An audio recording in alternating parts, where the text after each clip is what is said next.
NTV.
Oli ku NTV ennaku ebula mukaaga zokka tutandika omwezi gukomekereza ekitundu ekisooka eky'omwaka 2012 nkwaniriza nnyo ku NTV ku ssaawa emu yenze Farida Nakazibwe. Poliisi eri mu kubuuliriza ku muliro ogukutte essomero lya Maryland High erisangibwa Entebbe ogusaanyizaawo ebintu by'abayizi abasoba mu 1,000. Tulina ababaka abawadde gavumenti amagezi ku mafuta n'ag'ekimotoka ekissa abantu ejjinja. Tovaako NTV katusooke tufune emitwe emikulu tukuwe bino n'ebirala bingi mu bujjuvu.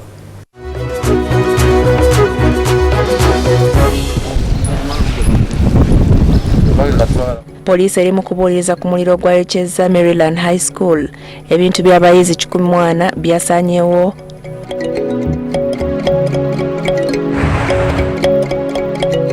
Okulungamya enkozesa y'amafuta, ababaka bagaanye gavumenti okukkiriza ssente zive bweru w'eggwanga.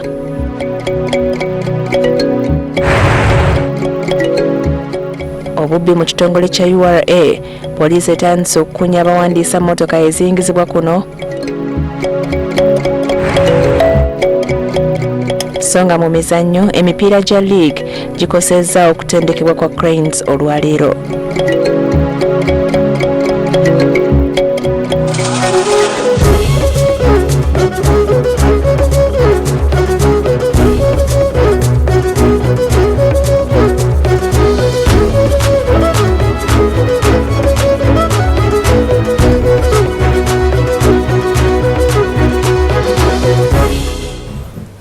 NTV ku ssaawa emu eddakiika eri emu yokka eyiseeko eno NTV kusawemu. Polisi ekutte abakumi babiri bagiyambeko mu kunoonyereza ku muliro gwasaanyizaawo ebisulo by'abayizi ku ssomero erimu Entebbe. Ebisulo bina ebya Maryland High School byonna byayidde nga tewali kintu kyonna kyatwasiddwawo. Wadde embeera yabadde yakayisa nnyo ekiro, emisomo gigenze mu maaso olwaleero era abakulira essomero bategeezezza nti nga bakolaganira wamu n'abazadde bakuzzaawo ebintu by'abayizi. Essaawa zabadde bbiri n'ekitundu akawungeezi k'eggulu omuliro gutandikira mu kisulo ekimu ku kizimbe kino.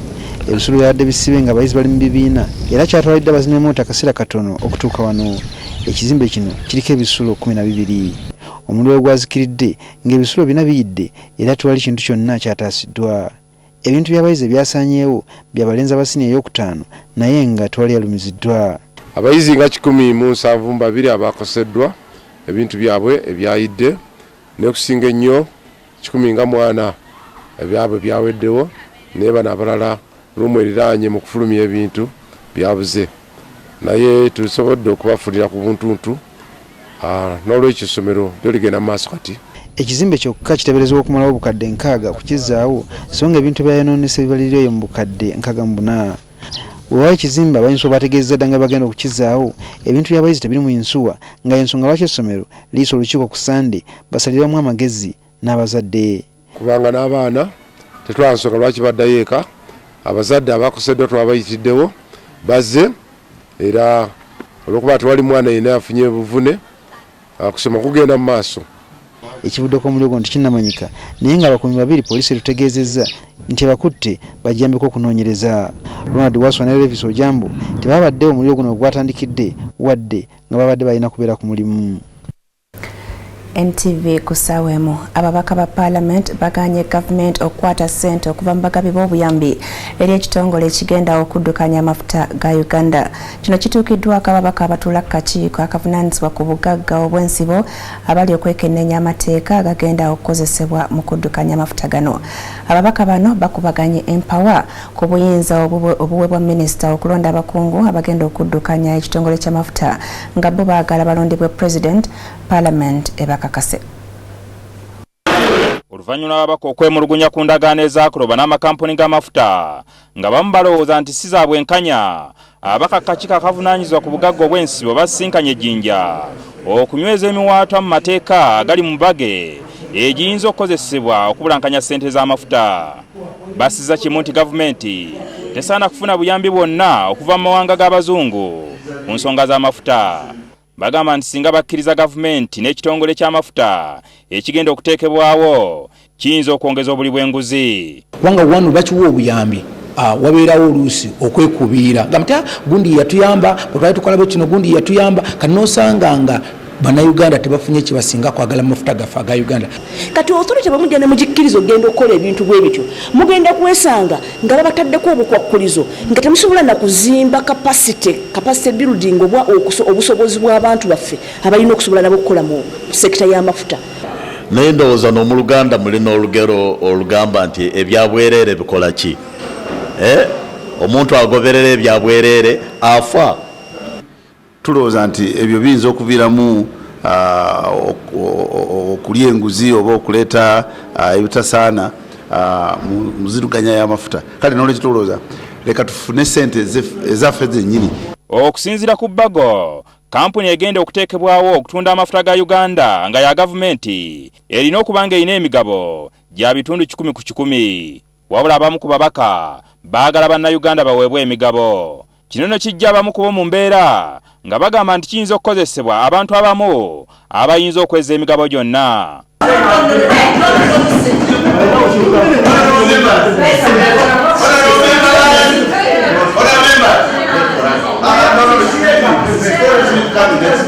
We should start this company as a state-owned company 100%. Is that a good program? Yes, very good. Abakera bakubaganya empawa ku buyinza obuweebwa minisita okulonda abakungu abagenda okuddukanya ekitongole ky'amafuta nga bamu baagala balondebwe pulezidenti bayisibwe palamenti. Ne oiro ya Uganda y'abantu be Uganda si ya minisita, so njagala oiro eno tugikuume nnyo tugikolera ebiragiro bipitirivu ebiyinza kukuuma osorite ne bikuuma ne oiro.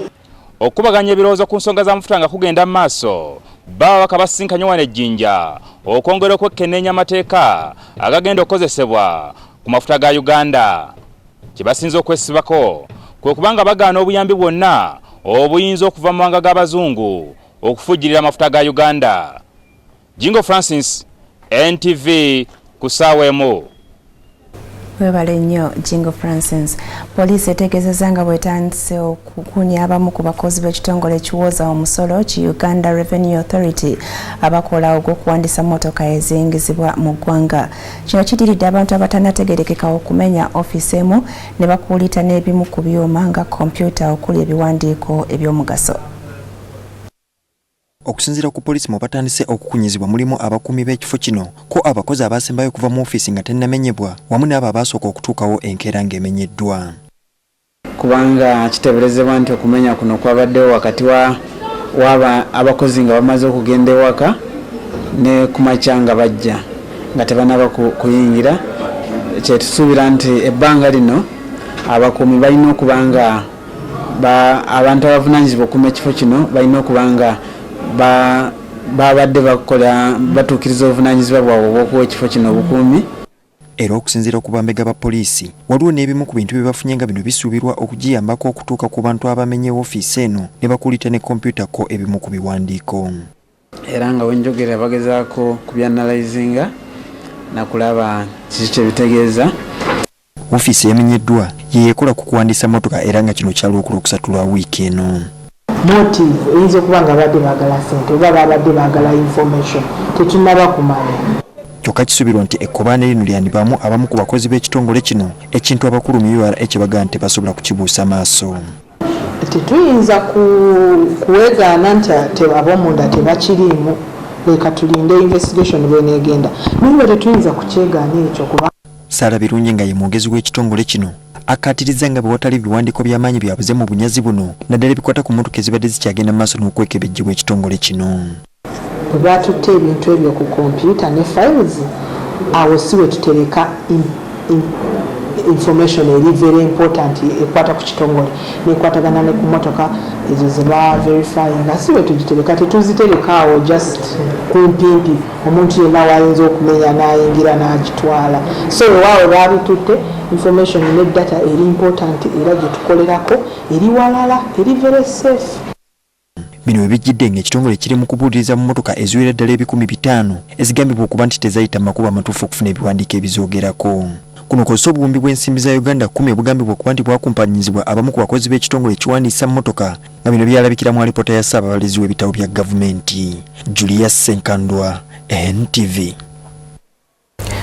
Abantu babiri bafiiriddewo enkya leero ekimotoka ekikola oluguudo bwe kiremeredde omugoba waakyo ne kiyingirira mmotoka ebadde esimbye ebbali w'ekkubo. Bino bibadde Mafuubira mu district ey'Ejjinja. Abantu mu kitundu kino bakukkulumidde kampuni eya Dot Services gye banenya olw'okufa kw'abantu baabwe bangi mu ngeri y'obulagajjavu okuva kampuni eno lwe yatandika okukola oluguudo luno oluva Ejjinja okudda e Kamuli.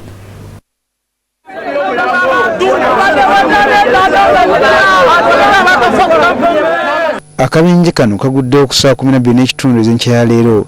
Ekimotoka kino kigambibwa okuba nga kyemeredde omugoba waayo bwe kityo ne kiyingira emmotoka ya Elgon ebadde ku mabbali g'oluguudo abakibaddemu ne kibanyiga. Mu mmotoka eno eya Elgon mubaddemu omugoba waayo mukyala we nga yaasimatuse akabenje kano ssaako makanika abadde wansi nga ono ye talutonze.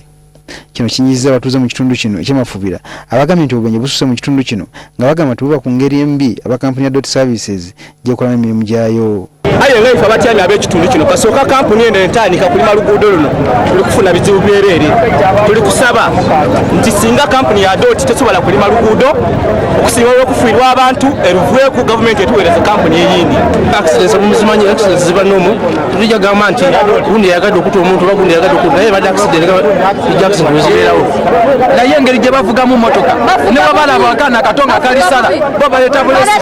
Omusirikale wa LD omukubaza okudduukira ekizibu kino abatuuze bamuwalirizza okwanja ensimbi z'abagenzi zaasanze mu kuwaleti gy'abadde nayo kuba si ekyo bamugajambule.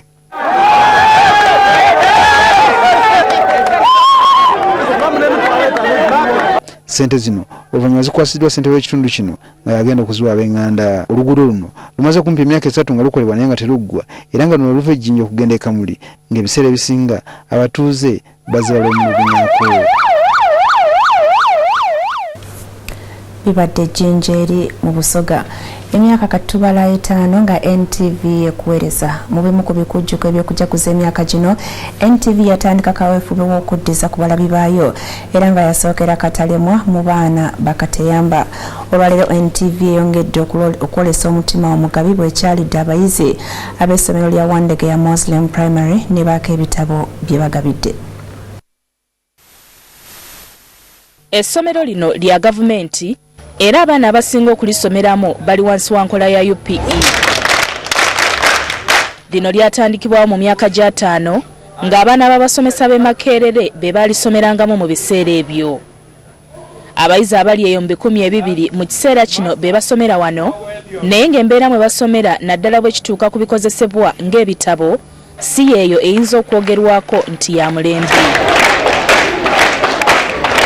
Wano NTV wesinzidde okukuba essomero lino enkata omubadde ebitabo ne kalondo omulala mungi eyeyambisibwa mu kusoma.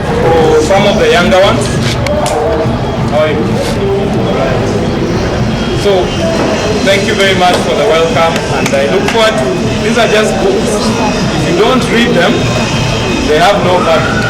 Abaana baffe bagenda okweyongera okukola obulungi kuba ebitabo bigenda kuba nti kumpi buli omu afuna ekitabo ekikye era kigenda okuyamba n'abasomesa okusomesa obulungi ng'abaana balina ebitabo basomeramu. Mpulira bulungi, mpulira essanyu. Abaana bano essanyu katono libatte nga kati NTV yakulwawo okubava ku mimwa era yakubasigala ku mitima. Nnyo NTV olw'omutima ogwo omugabi. Eddakiika ziri 13 eziyize ku ssaawa emu tova ku NTV nate katuwummulemu katono ddala tugenda kudda n'ekitundu ekyokubiri.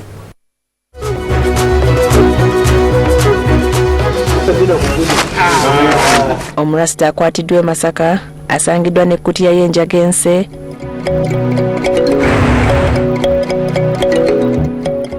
Abantu abamu okubaanirira eddembe lyabwe bakututte wala tosubwa zzungulu.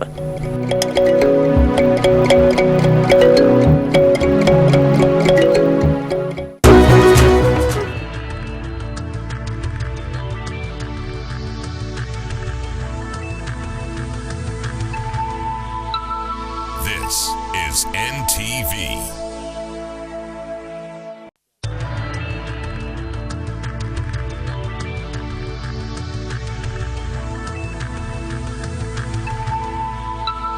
This is NTV.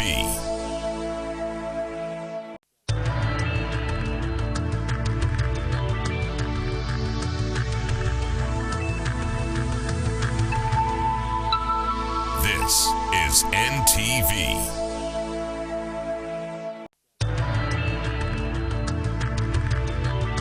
This is NTV.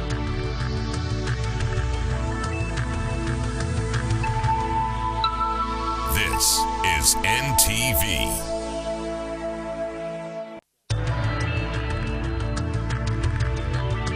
This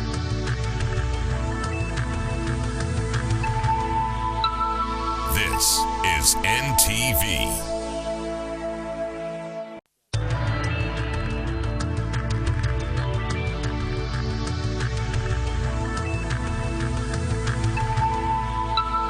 This is NTV.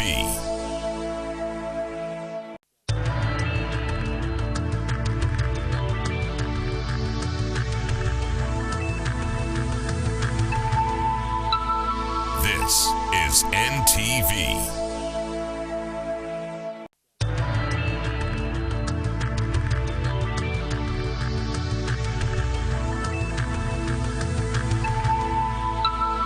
This is NTV.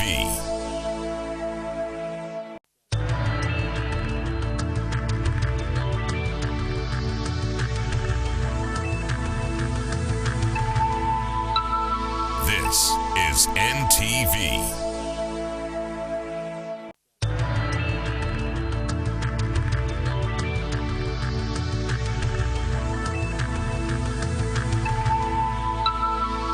This is NTV.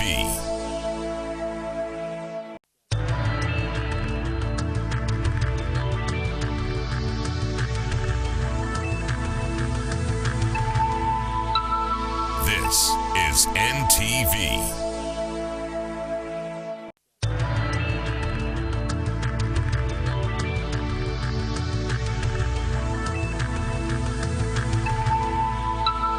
This is NTV.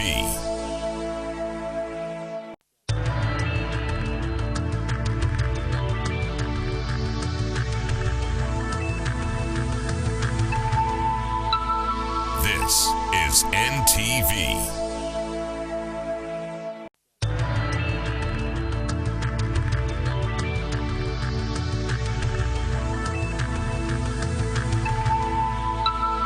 This is NTV.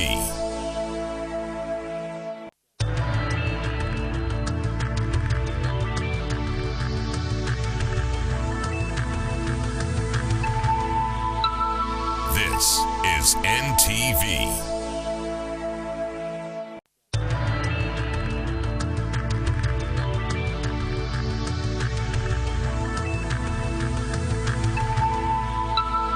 This is NTV.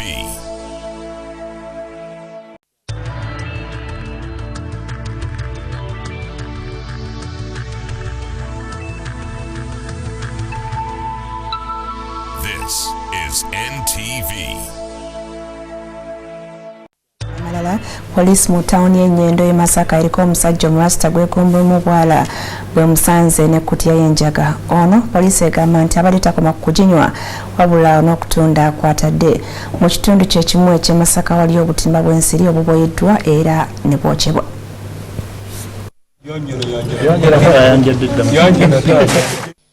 Paul Kanga ng'atemera mu gy'obukulu 35 era nga mutuuze mu tawuni y'Ennyendo yakwatiddwa n'aggalirwa poliisi e Masaka oluvannyuma lw'okusangibwa n'enjaga mu nnyumba ye. Ono okwatibwa kidiridde poliisi mu kitundu kino okola ekikwekweto ky'okufuuza abayaga abatigomya abatuuze mu kitundu kino. Amusanze n'enjaga nnyingi era tumukwata nayo. Enjaga eno abadde agigula mu bitundu eby'enjawulo, abadde agigula Mutukula kubanga natugambye nti yagiguze Mutukula eno. Endala abadde agijja Luwengo, endala Lyantonde, endala mu bitundu eby'enjawulo mu Uganda wano. Ye badde bagimuleetera n'agula then n'atandika okuguza bano ab'emisokoto. Ono kati wakusimbibwa mu mbuga z'amateeka awera ennembe n'omusango gw'okutunda enjaga. Poliisi egamba nti ezze efuna okwemulugunya okw'enjawulo ku bamenyi b'amateeka mu kitundu kino omuli okumenya amayumba, okukwata abakazi ko n'okabasanya abaana batanneetuuka.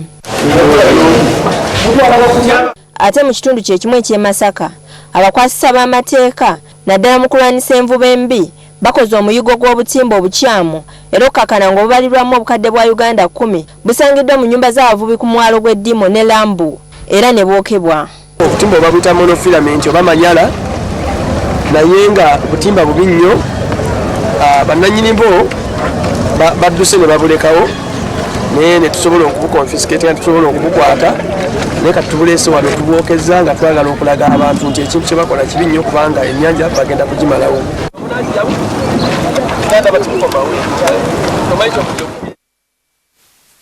Tegaggwa mu Uganda kubanga n'abaagala okugakola beeyongedde. Mwalaba ennaku ezo abeeyambula obuleega ate ng'ekyo si kyekisembye mukyalaba amawano. Muliba muli awo nga mulaba abeekumako omuliro mu ngeri y'okwekalakaasa nga bwe tuzze tulaba ebiri mu nsi z'Abawarabu. Tekikola makulu kulemera nnyo ku muntu akomye okulwanirira eddembe lye naye enjogera ya akajja obunaku togyerabira. Zongolo. You come to the center. Yawuta supu w'abannansi mu katale. Yali enkoko embisi bwayita mu kamooli. Gasirika busindisi binne bali wali erwa. Zungururu. Change kiri wano. Abagenda mu kanisa okunoonya ebyamagero mukimanye nti buli wantu n'awatali kanisa ekyamagero kisobola okukusangayo. Ekyamagero kyange kiri wano. Ekyamagero kyange kiri wano. Kiri wano era kiri wano. Naye wano ogamba we kiri ngerabika kooti tebakusibanga owoggana. Kyange kiri. ekyamagero kyange kiri wano ekyamagero kyange kiri wano ekiri wano bali kuba emiggo olw'okuwogganira ku kkooti mutiisatiisa abalamuzi nnyini ekirala abalwanirira eddembe kye musobola okukola nga temuyimbye musobola okugendanga mu luggya lwa poliisi awo ne mutandika okusomera ab'amawulire ekiwandiiko ekikakali okusinga okuyimbiranga ku kkooti. Myself and other concerned citizens had gone there to express our concerns. Bannange nga bwe mwamanya baatusiba olw'okwambulamu obuleega wakati mu kibuga ensi yonna neerabira amabeere. At the way the DPP sanctions file. Madam, wano twagobawo ababuulizi b'enjiri ab'oku nguudo. We were arrested and taken to CPS. Pastor Alimadi, siriikiriza ku njiri njogereko naawe. Mubireete wano. Muli mu maaso ga poliisi wennyini we mutwogererako ebiswazi. Leave me alone, don't touch me. Don't touch me. Oyo bw'akugamba don't touch me tomukwatako ayinza okuddamu n'ayambulamu akaleega. Tugenda okisomere mu sseero. Awo oba tewaleese bakweyimirira mangu bayinza okutaza ggwe mu kkooti n'onoga bulungi. Tukyabuuliriza fayiro yabula, fayiro enkuba yagikuba, fayiro emmese yagirya, DPP taliiwo, gye biggweera ng'egyo emyaka ebiri oli mu kkomera oluyita luto. Ekikulu bannayuganda abamu tetuyigira ku byafaayo kubanga tetubijjukira, tetuwulira, mubeera mu lukiiko ng'olwo ng'ate teri ayagala kuwulira munne. Ssente baasooka na kulinnya ku mmenza waggulu. Gwe muzeeyi watunze mayiro namba ku kyalo kyaffe bazimbeko ddaamu y'amasannyalaze. Tebaakugamba nti tulina Tadooba twakusabako amasannyalaze.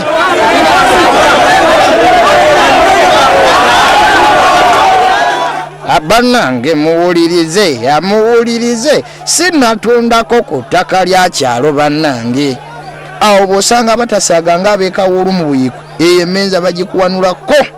Abeekawuulu wamma tubatumidde batugambye mulina poliisi erwanyisa ababbi y'amaanyi ne Kampala bwe guli naye lwakuba nti abapoliisi b'e Kampala balina okukajjuza ennyo babeere fiiti. Gwe lwaki mubba amabaati? Gwe komawo laba ekigo. Anyway, when you police you arrest, take to court before omulamuzi. When the judge came in, he asked Mayambala that, do you have suits? He said, I have them. Kwegamba Mayambala had stole suits, amasuit. He asked the suits that, where are you? They stood up. The suits stood in court. Aga amasuti gabadde mu ddogo. Otyo, after suits stooding up. After stooding up, the judge decided that, please, this time is not for court. You go to Luzila. Omulamuzi n'agamba amasuuti nti zino essaawa si za court. We are sorry for the arrested suits. It is notorious. I condemn the act condemn the act. Yeah. We also condemn it in the strongest terms. The man is slaughtering the people. They are killing the people. Man is slaughtering the people. Oba kye kikati oluzungu libakwasa ne kamunguluze nga mulwesibyeko. Byonna bya zungululu.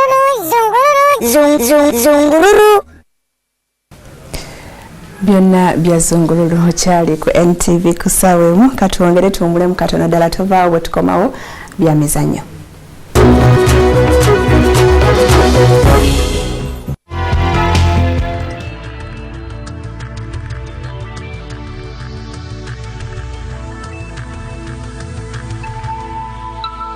This is NTV.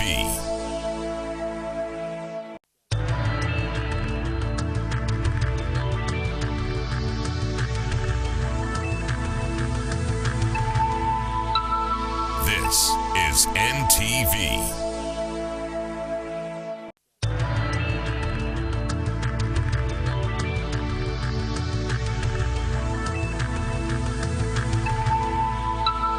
This is NTV.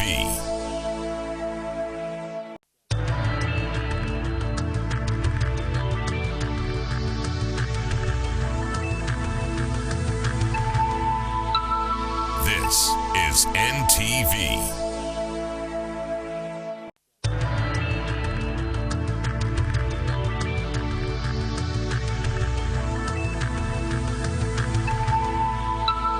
This is NTV.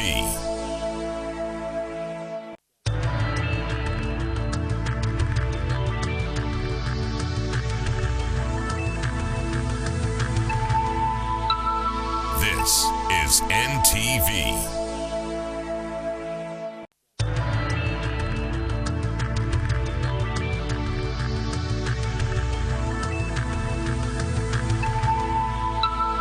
This is NTV.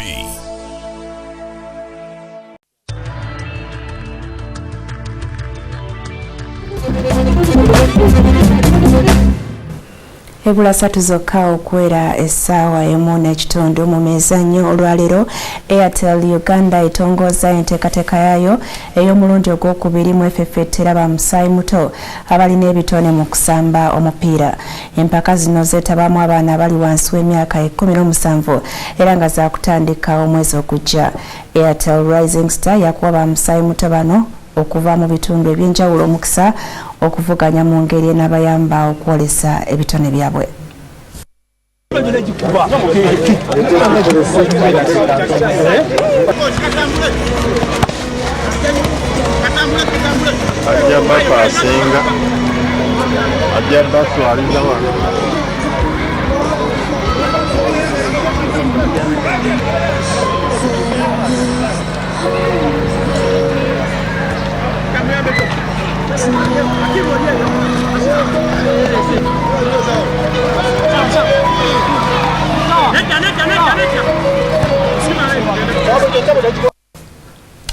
Abazanyi ba Uganda Cranes abeetabye mu kutendekebwa olwaleero babadde batono ddala.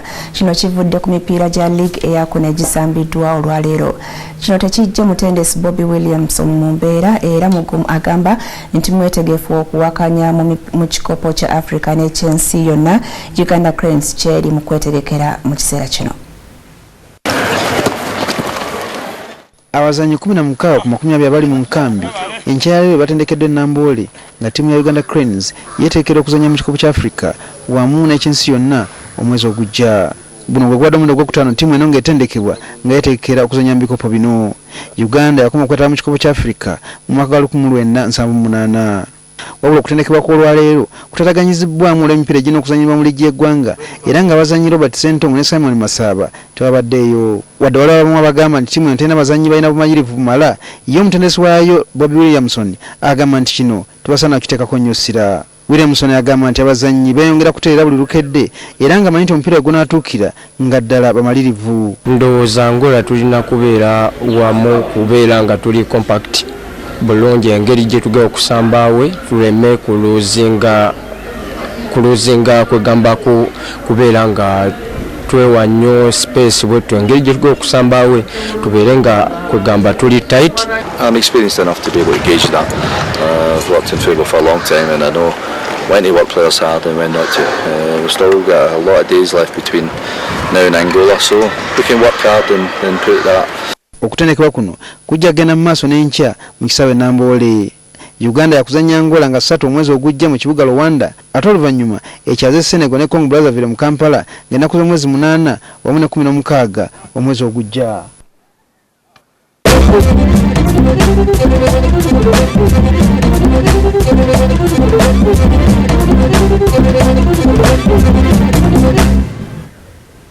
Eri emu n'ekitundu yennyini webale nnyo kubeera ku NTV ku ssaawa emu ennyini wetukomye tetugenda wadde okwongerayo eggulire eri mu bwe naye ku ssaawa 3 tulina amalala mangi nnyo togasubwa. Farida Nakazibwe mbaagaliza wiikendi ennungi mweraba.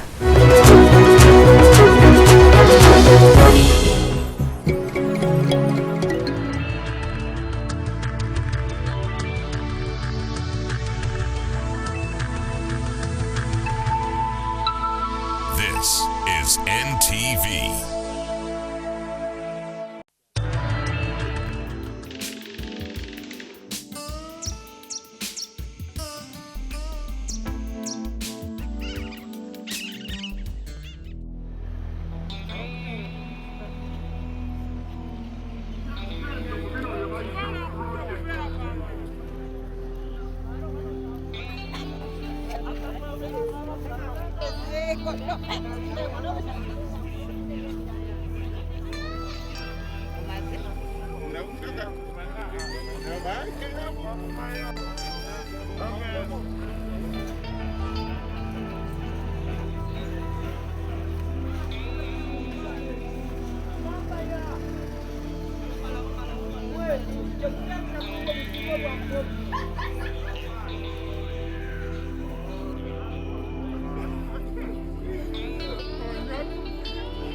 This is NTV.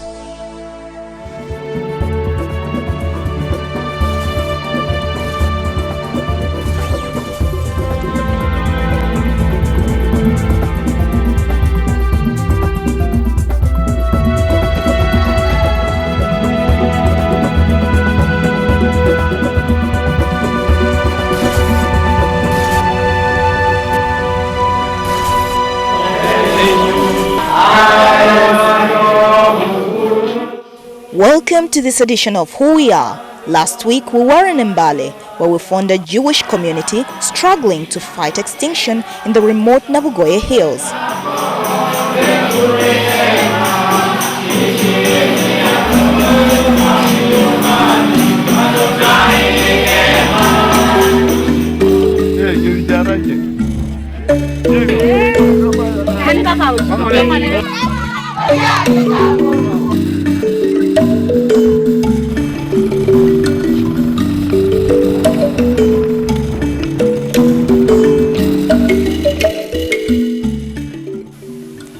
Today we share in the experience of a people that have for a long time been misunderstood to be fierce.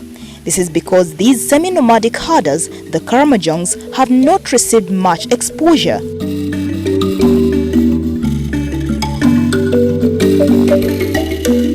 But who are the Karamojongs? In order to understand who they are, let's roll back to the 1600s to trace their origins. The Karamojongs are Nilotic herders who migrated south from Abyssinia, where population explosion made it harder and harder for them to find water and pastures for their animals.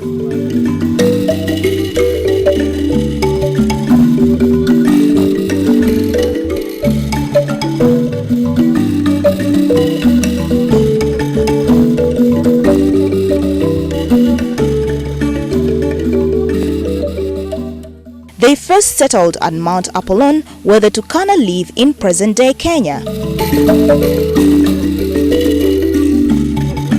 The group that would become the Karamojong headed west of Mount Apollon to Mount Moroto and later descended into the fertile valley of the Apuli River, where some water stood even in the dry seasons.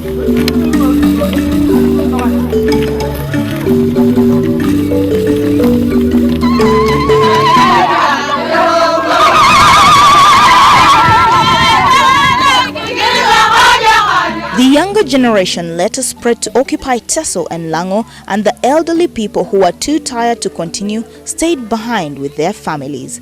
Thus the name Karamojong, which roughly translates into the tired old man who stayed behind. We travel to the most remote land occupied by the Karamojong, Kabong district.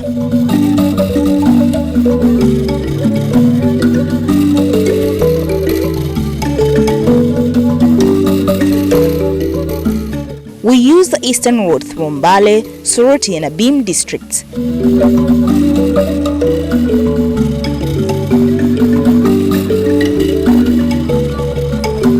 Kabong is so remote that taxis do not go there, so the only means of transport are trucks that are loaded with cargo at the bottom and passengers on the top.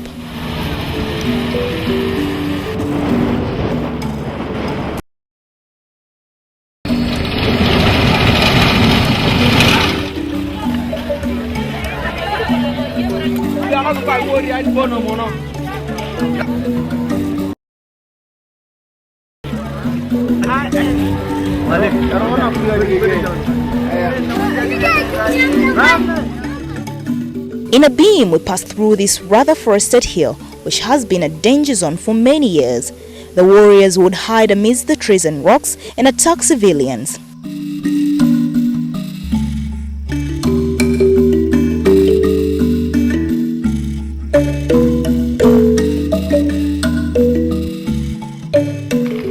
Now that the warriors have been disarmed, the area is relatively safe. In fact, some people are coming back and starting to resettle.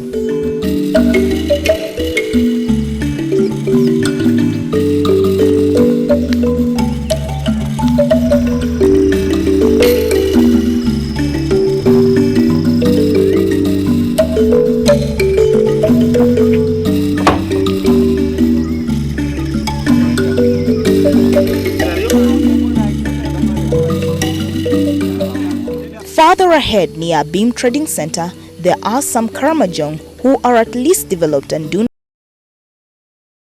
feeding the family and cultivation are roles which are shared between the men and women.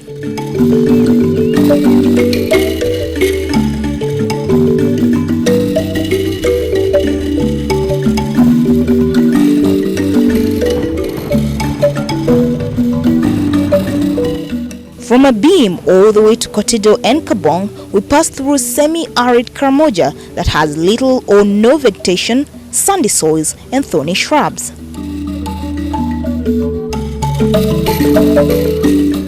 After about 600 kilometers of travel, we reach our destination, Kabong district, the most remote region of Karamoja. Kabong was recently carved out of Kotido. Despite what we all have been made to believe about the attitude of Karamojongs, the reception we received here is unbelievable. The Karamojongs are very hospitable, kind and pleasant people.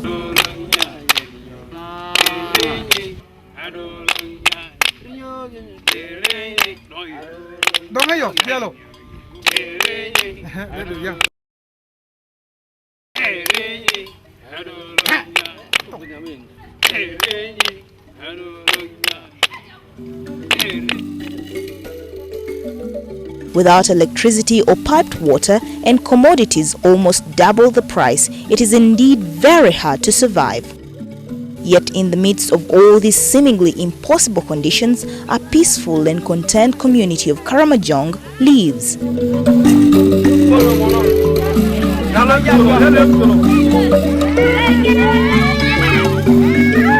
The Karamojong sub-lands include the Bakura, Jie, Matheniko and the Dodoth in Kabong, with whom we are going to commune for a few days.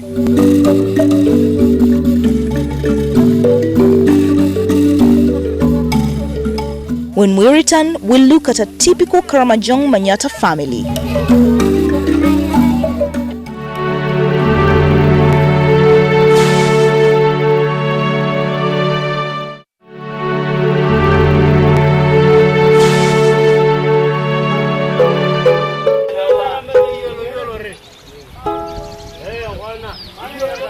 Dodoth homesteads are larger than those of other Karamojong and are more isolated from one another and are not built in open spaces. Rather, the homesteads are located at the foothills winds and is also a strategic place in the case of any enemy attacks.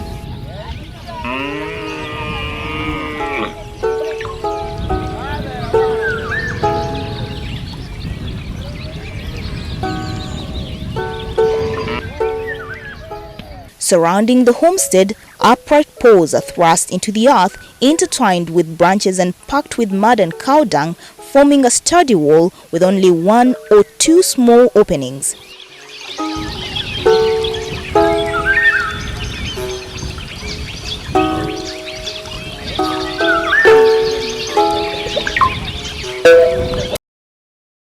As many as 40 people live in one homestead.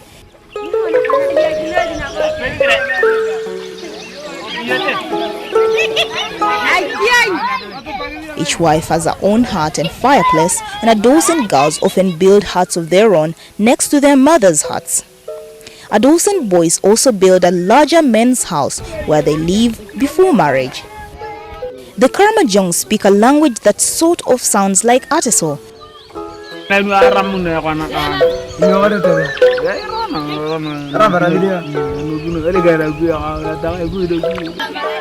This is not a surprise, as the Karamojongs are close cousins to the Itesots.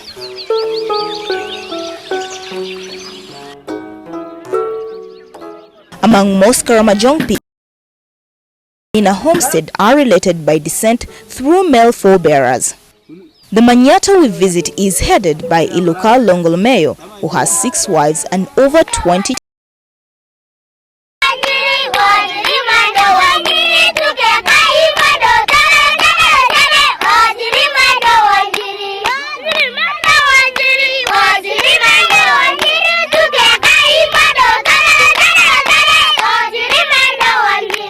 Tuarangatu, tuya putunga tu anyere.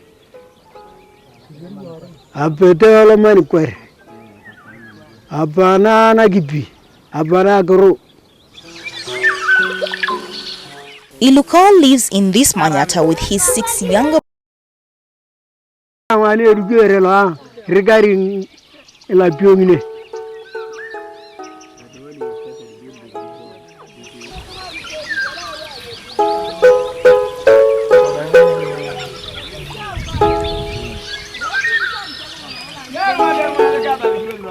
Even though there is one leader for an entire Manyata, the different families in it are headed by husbands who have more than one wife.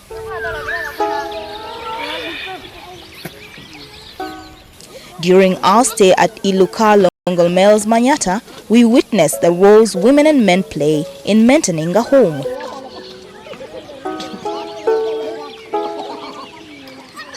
A woman is supposed to feed the family and take care of the general welfare of a home.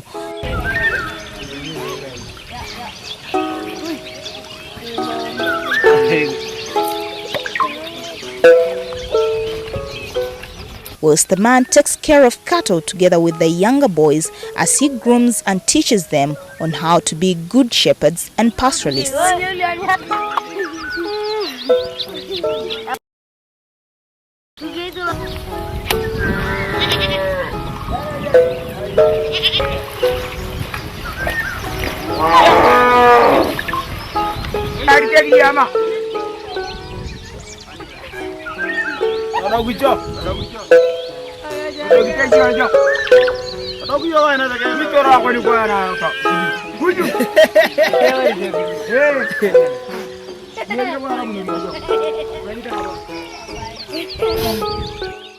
This is Nake, a wife to Losuk, a cousin of Ilukal.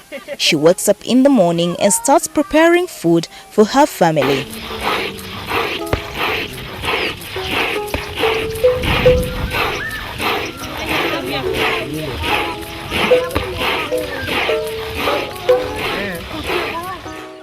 The staple food for the Karamojongs is sorghum, maize, meat and bulrush millet.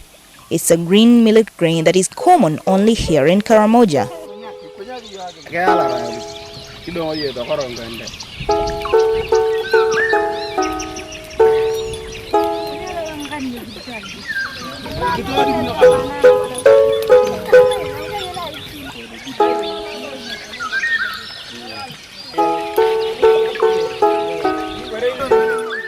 Since the Karamojongs are found in one of the most remote areas of the country, modern civilization has been rather slow in catching up with them.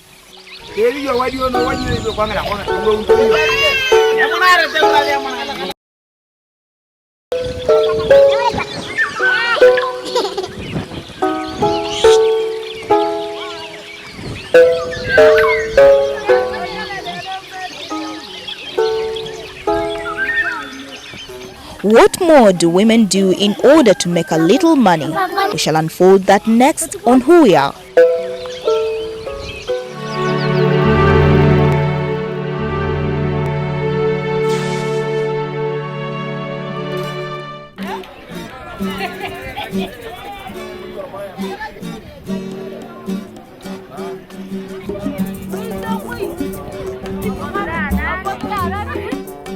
As a way of making money to buy beads, bangles and Maasai sheets amongst other necessities, the Karamojong women engage in making a local brew known as pete. The process is same as that of making malua, the Itisot's local brew.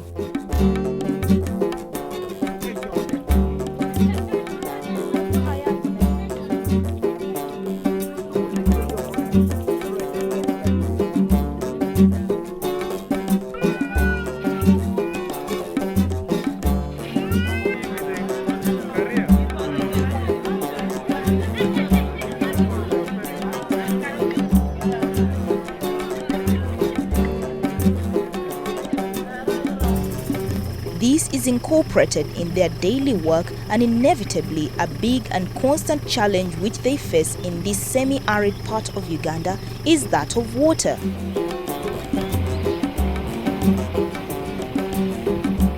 The region experiences more dry seasons and less rainy seasons, so the women and girls have to do all they can in order to find any trace of water in this harsh and uncompromising climate.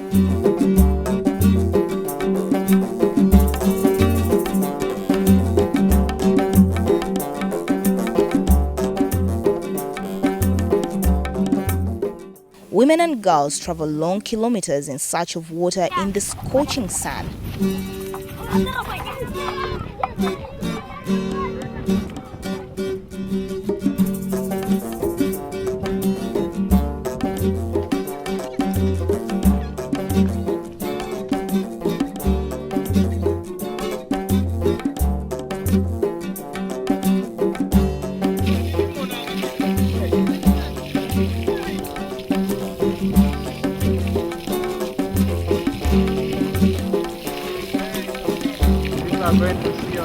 But it's not only the people who are affected, but also the animals of this pastoral tribe are adversely affected by this scarcity of water.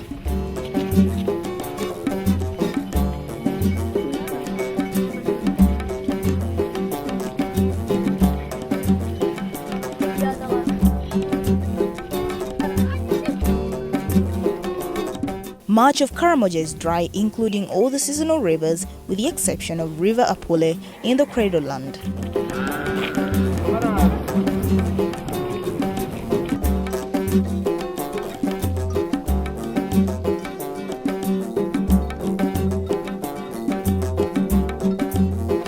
Whilst the women do all these things to try and maintain their families, some men and young boys take the cattle for grazing.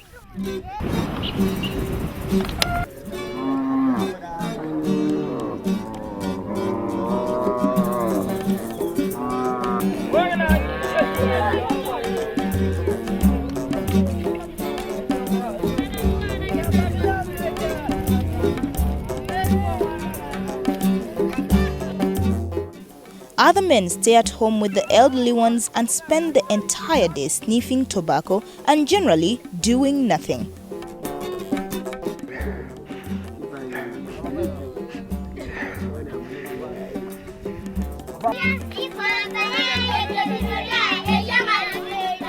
Children do not go to school, and the girls are trained early on how to become good wives who will provide for their families.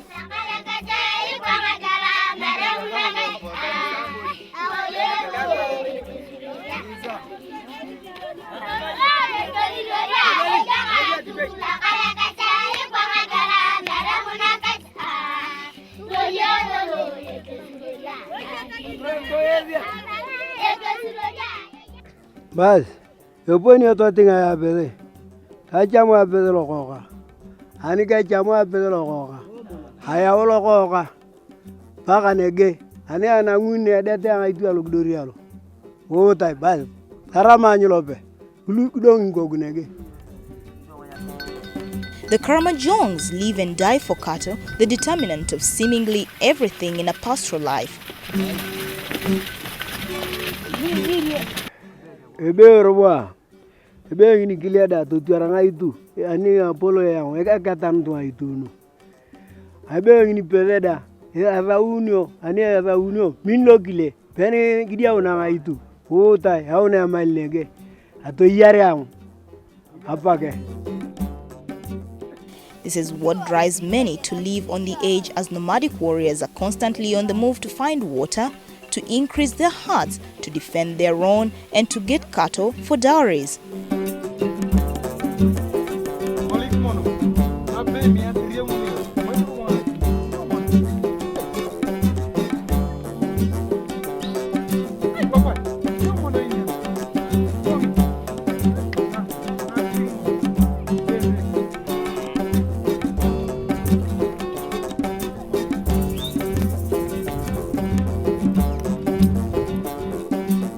We shall explore the Karamojongs and their nomadic tendencies on the next edition of Who We Are. That's it for this week.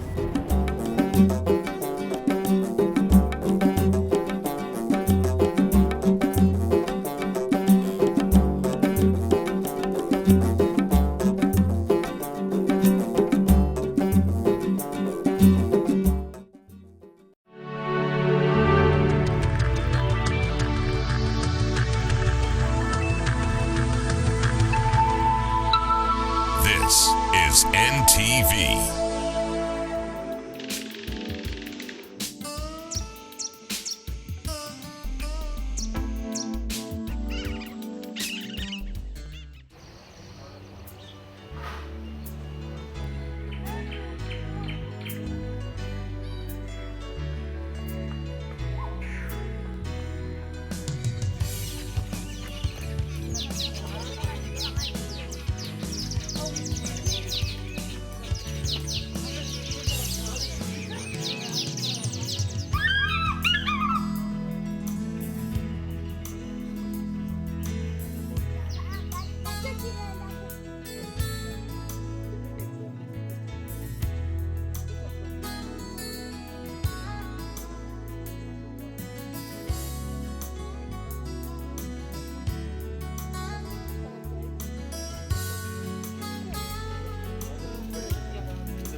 This is NTV.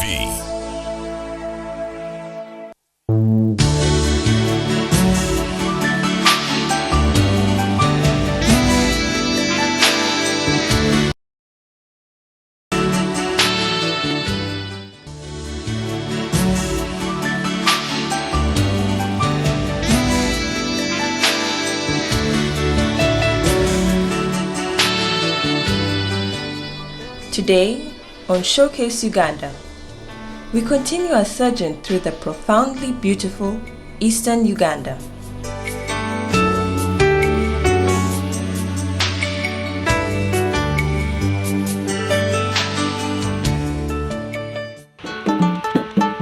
A major tourist attraction in the eastern part of Uganda are the Sipi Falls.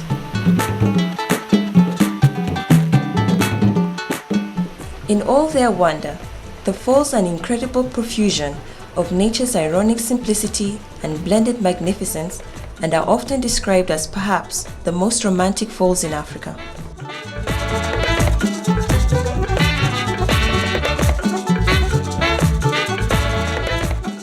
Through Sipi village, the falls are accessible via a network of well-maintained local trails, but be warned that the landscape is both steep and hilly.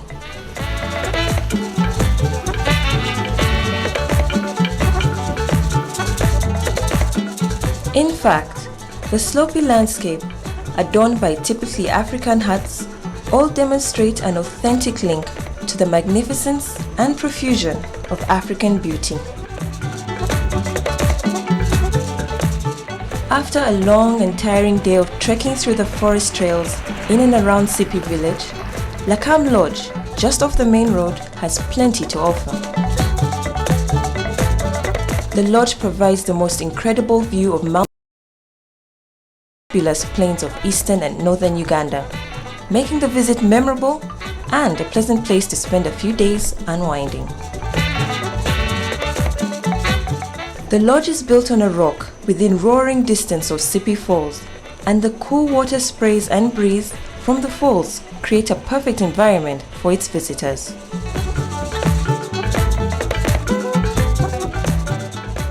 For those who want a taste of traditional African homesteads with their architectural grandeur of harmony, the cottages are a perfect resting place.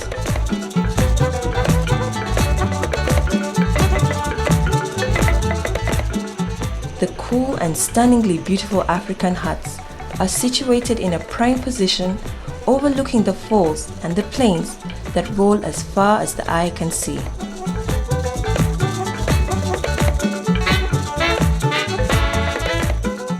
There are also soothing flowing streams of water beneath the cottages. After a day out in the wild, there are welcome Western-style bathrooms which are strategically located to give visitors a scenic view of the valley while taking a shower. Relax in an atmosphere which is both friendly and conducive for overnight and long-stay visitors.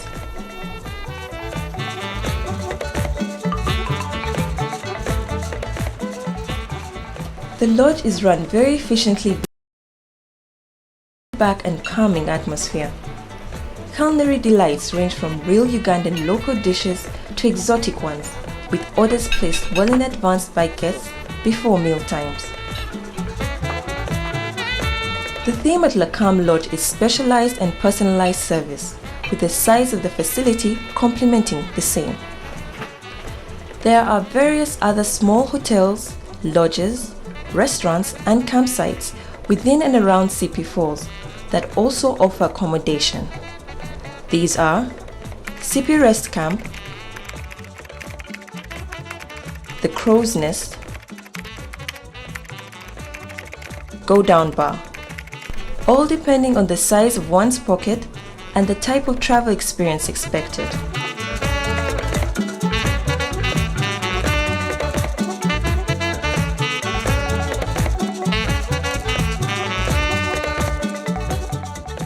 The most magnificent feature, however, in this part of Uganda is Mount Elgon. A good tarmac road leads up to one of Uganda's most recently formed national parks, Mount Elgon National Park.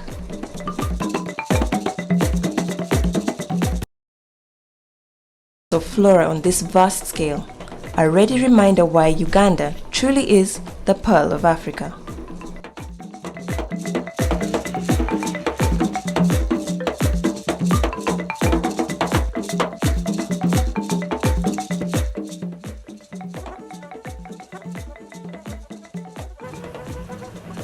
Gazetted in 1993,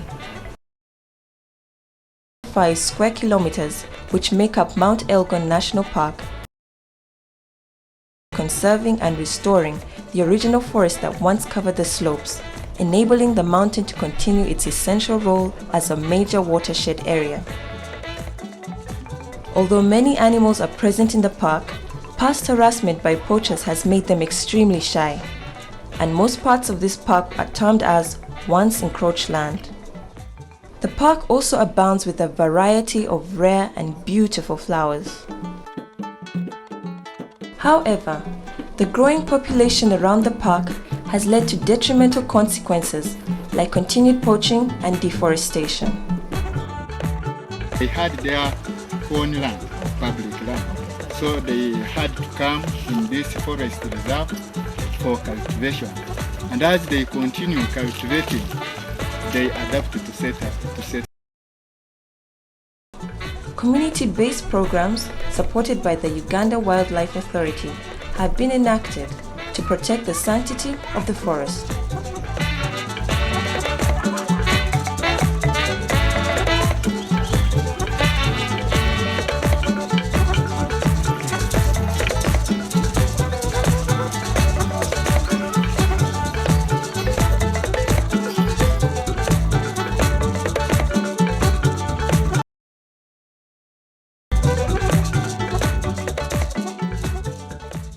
Vehicles are not allowed within the main national park, so the best and only way to enjoy the park is on foot and at a small fee that differs for residents and foreigners.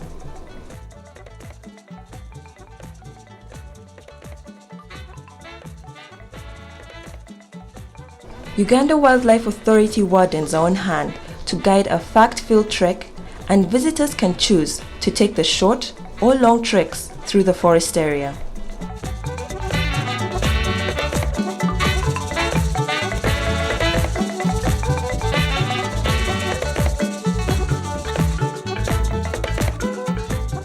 While on your walk, you can enjoy the large number of plants and animals that coexist here.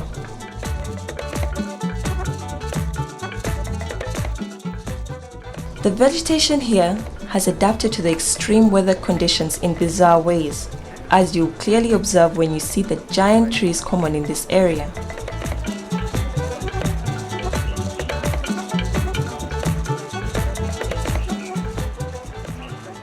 It does get quite chilly under all the thick foliage, so a warm top would be advisable.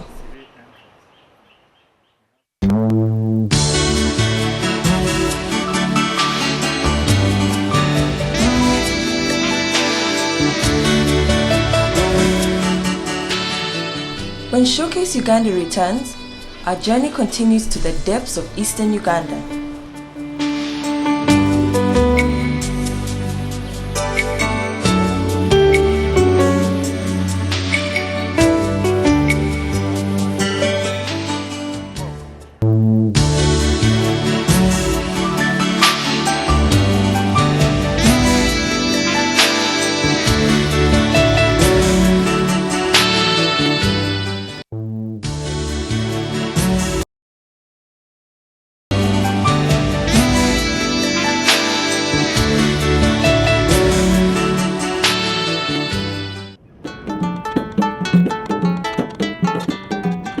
Tororo town, set 5 kilometers off the main Uganda-Kenya road and 17 kilometers from the Malaba border, Tororo is home to a diverse ethnic population and confluence of visitors. Situated in the far east of Uganda, many journey through Tororo town on their way to and from the border crossing to Mbale.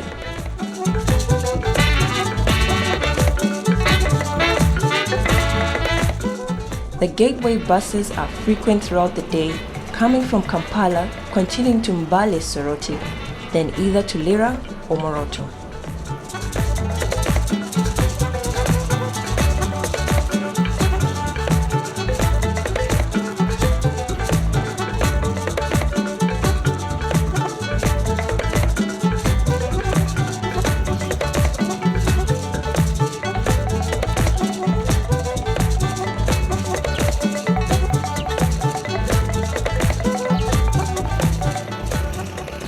The town's major claim to fame is the Tororo Rock, which can be sighted from miles around.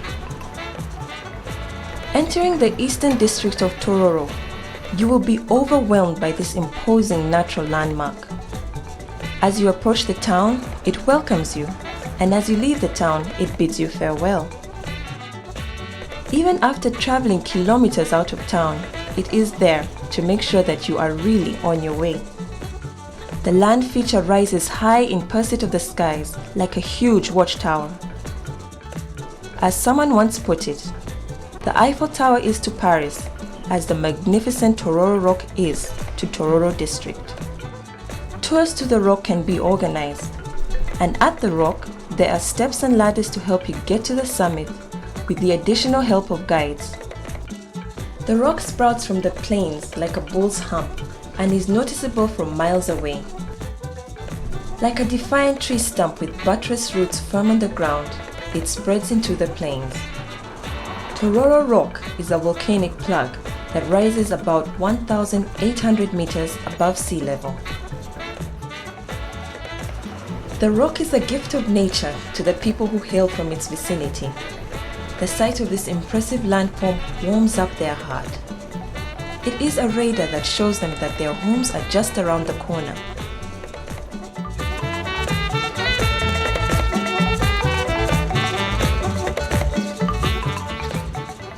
It also acts as a clear sign to travelers that their journey is almost complete or has just begun, depending on their destinations. Besides its beauty, Tororo is a gold mine in its own right. It is gifted with deposits of limestone, a raw material. Consequently, Tororo is home to Tororo Cement Industry, the producers of Tororo Cement. The factory has, in various ways, contributed to the socio-economic development of the country, given that cement is a vital ingredient in the construction industry. It is little wonder, therefore, that the cement factory uses the rock image as its logo. Tororo also offers affordable and comfortable accommodation to its visitors. And the Rock Hotel is one of the finest available within this rapidly growing town.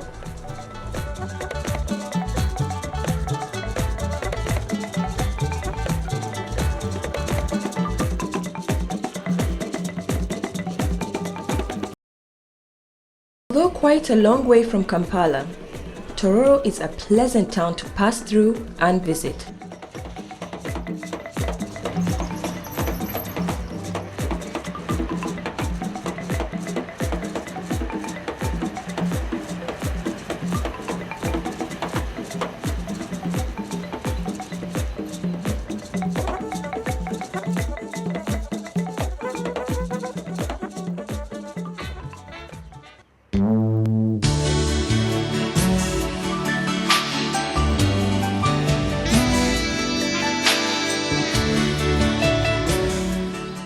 When Showcase Uganda returns, our journey continues to the depths of eastern Uganda.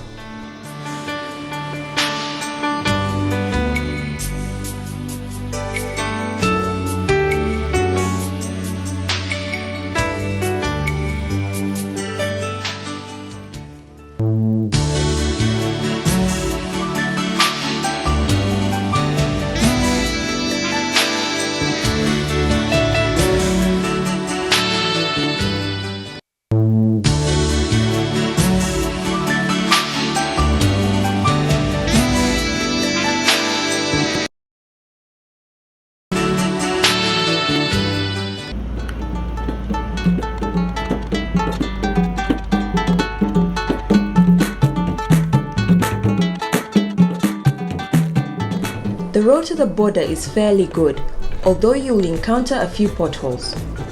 The fairly typical Ugandan scenery, clusters of small huts surrounded by farmland, as well as areas of verdant bush and elephant grass with the occasional protruding anthill, are spotted across the landscape.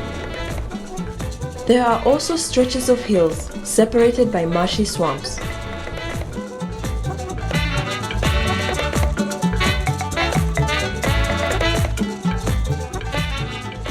As you approach the border, you can continue straight through Tororo for the Malaba crossing. Busia.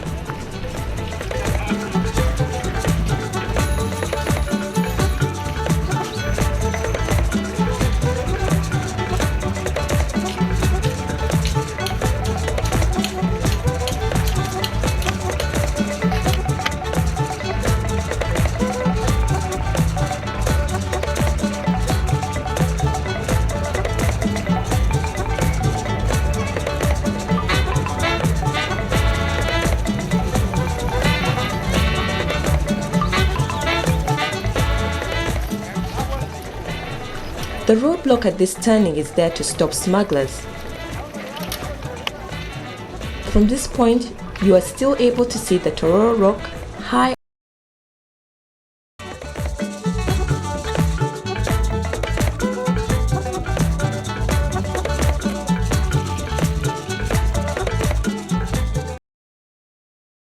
Malaba Uganda-Kenya border is a beehive of activity.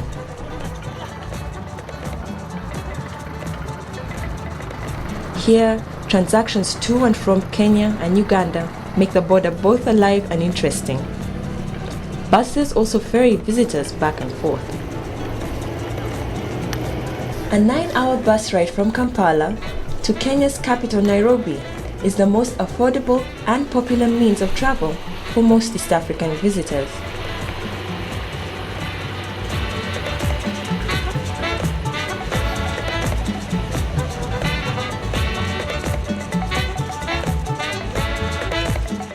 Security checks at this border can, however, take a while, slowing down the journey.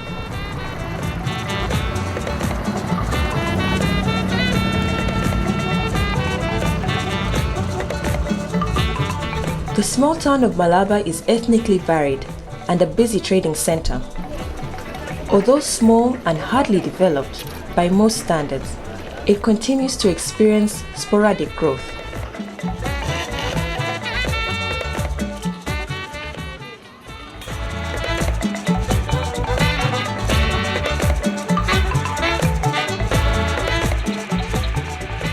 On the journey back from the east, and whilst passing through Jinja, take some time to enjoy the natural wonder of Mabira, Uganda's largest rainforest.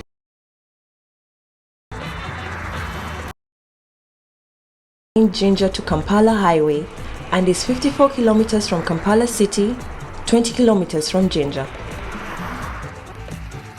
Situated on the edge of Najembe village, it is approximately 500 meters north of the main road. It offers visitors a rare tropical experience as it is conveniently accessible by both private and public means.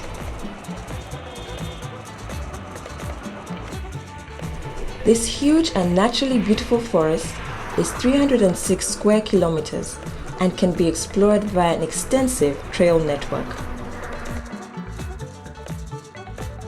Guided and unguided trails are available.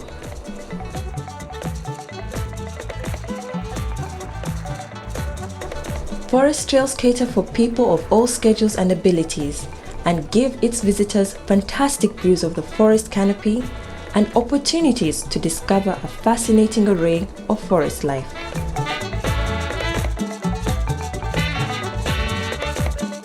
For all nature lovers, this walkthrough is a must-do.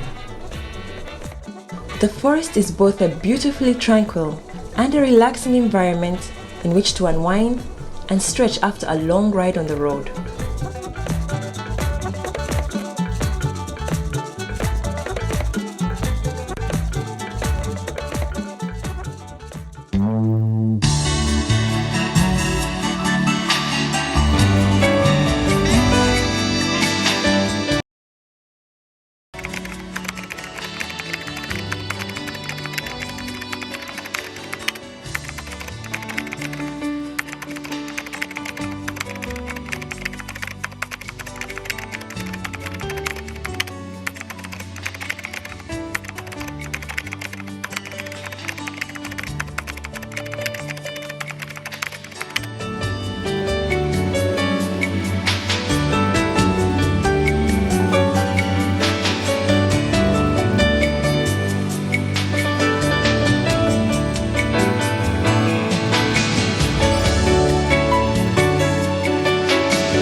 NTV.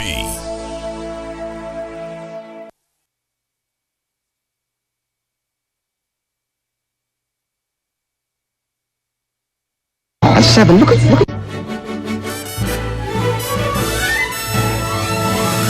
Today's edition of the Art and Design Show is dedicated to the burgeoning film industry in Uganda.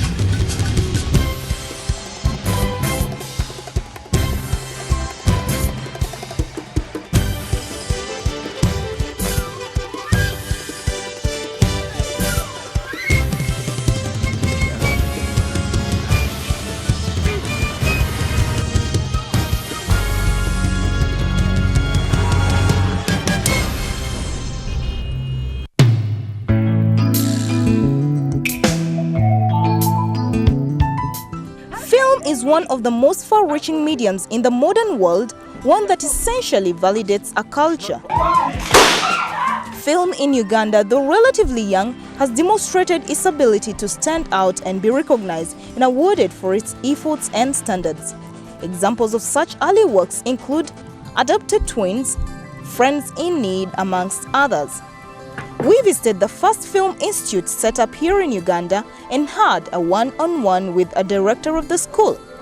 He spoke enthusiastically about film, being a filmmaker himself. I began by producing productions that we used to be at Ugandan television at that time, namely Obwavu Musolo. Not safe, because sometimes he just behave abnormal. Now look, don't you love him? Wow. I do like it. Then why is he not? I'm really feeling dizzy. Nabakab is not easy. It was a story about a young girl who got pregnant, and then she threw away her kid, and then she wanted a kid later, only to be employed as a housemaid somewhere and to find that's the family which had adopted her kid. It was a very simple story, told in a very simple manner, but it was a big hit at that time. And perhaps I would say that that was the first local drama production that Ugandans saw at that time. So they had seen things like Consequences, which they had seen a Zimbabwean production. But immediately after the Consequences, that's when we appeared with the Nabakabia, and the people really received it very well. The film industry in Uganda is still virgin. Despite this fact, the new generation that has studied filmmaking has been trying to elevate this industry beyond the now famed Nollywood. Some of us are made of steel. No cause for alarm. I'm alive, in top form and kicking. Your brother is dying. What has happened? Producing a film is not something easy, and even finding money to make a film, because at least to make a cheap local film you need around 50 million to make it very. It is still underfunded, but getting that money as an individual, sponsors to do. So you still have a problem, but I think we need to fight out of it by pulling our own small resources and creating simple good works that our people can appreciate it, so that little by little people can. I'm sure now we have got people who can produce better films than the Nigerian film you can see. We have got people who can write better stories than the Nigerian film you can see. But it's our duty. We have to convince our audience that we can make it. What you said, nakukacha kusawa. Owange kasuja. Wayamba desitayo chilero. Eno sibulauze no kuita wina classics. Nkubulira ki. Nimekora twasanga mu bala juice. Kazi lyanzi byo butandekera kantu okundeke. Bulauzi yabadde yalyo. Eno Kampala sinizimbe. People in Uganda watch films in the local makeshift film halls with the translations of Uganda from Nigerian or from an American film. And these films are being shown in these makeshift halls at a very cheap price. 100 shillings. You can go and watch a movie. This is one of the impediments that we are really suffering in the industry. Ente, wachaliwo nemu? Ente zonna zafa amaliba gago nagaterekawo. Nja kugabalaga. We produced a full-fledged entertainment film which is 98 minutes entitled Nabada. Nabada was written in Uganda, and we had a niche audience we were looking at. we wanted to see how a Uganda film could be appreciated in our society. Nabada is already produced. It is still in Cannes.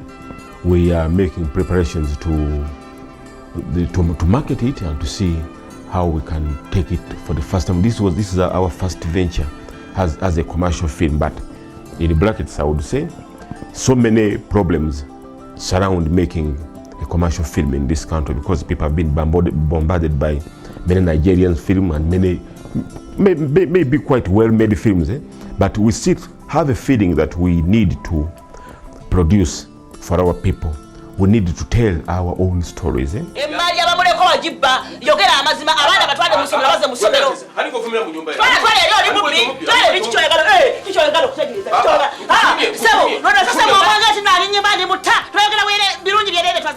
The film industry is an industry that can earn government a lot of money, and in Uganda this is an area which has been totally neglected.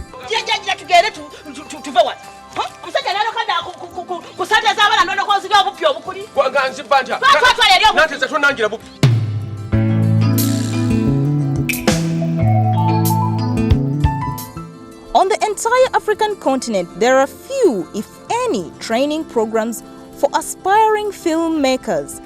The few films that are shot in East Africa are often made by foreigners with international crews and generally focus on the political turmoil that plagues the region. Maisha is a filmmakers lab for East Africans and South Asians. So for East Africans, it's Uganda, Kenya, Tanzania, and Rwanda. And for South Asia, it's India, Pakistan, Sri Lanka, and Bangladesh. We think there's a good South-South connection and good collaboration, good synergies. Uganda has been the highest response. We actually have 3 labs per year. We have a screenwriting lab, and then we have a filmmakers and technical lab. And then actually we're introducing something new this year where we're going to do hands-on training for 5 days for filmmakers in October. So Maisha has been growing over the years because the response has been very good to us. We had Abdurrahman Siseko as one of the mentors. Abdurrahman is one of the most, well, he is the premier director on the African continent. And he was here, he showed his movie that he launched in Cannes called Bamako. The students were able to interact with them. He was on set with them, giving them feedback, talking to them about production, pre-production, going to their acting rehearsals. So went very well, we enjoyed it. We have Savan from India, who also is very well known. He's shot the movie Pride and Prejudice. He did the movie Ashok, which is an Indian movie. So again, fantastic mentors, really good participants, and I think it went really well. Report.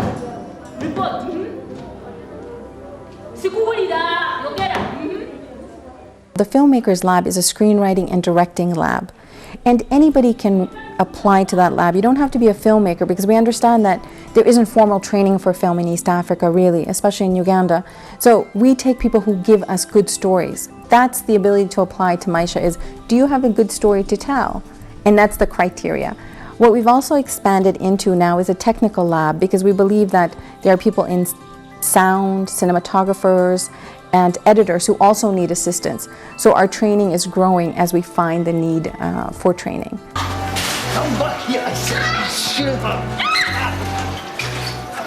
What we would like to see in 5 years is the ability for our participants to actually have made a movie and perhaps even help them to get that movie made. It's important to train people, but there must be a product at the end of the training. Hope is that within 5 years, we will be able to assist our participants with enough training, with enough exposure to actually get movies made.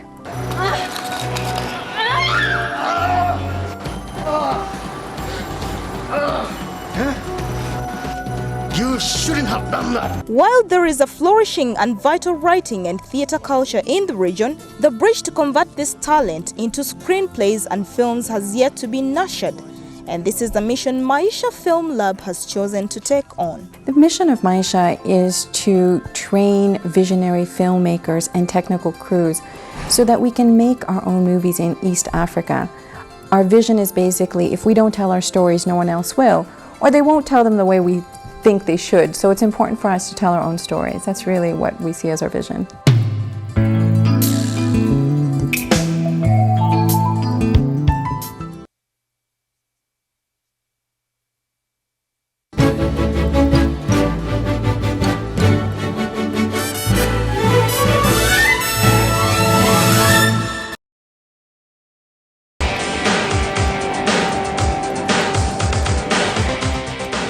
On a smaller but perhaps wider scale, production houses are also stepping up to meet the challenge. Great Lakes Production House is one of such examples. This company works to raise the raw local productions to an international level. Our mission is to become the best film production company in the whole of East Africa, or maybe in the whole of Africa. It has a young team of creative and innovative Ugandan filmmakers and technicians.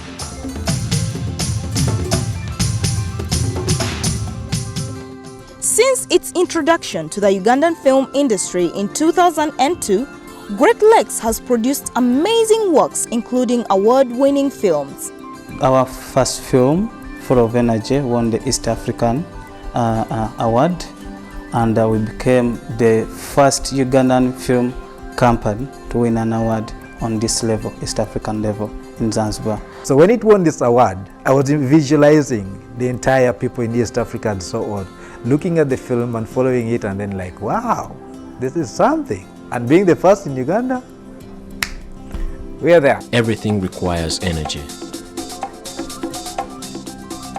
The beginning of the whole production, say the pre-production process and writing and all that, there was a lot of this kind of pulling and tagging here. The ministry wants you to put out the energy factor very, very strongly.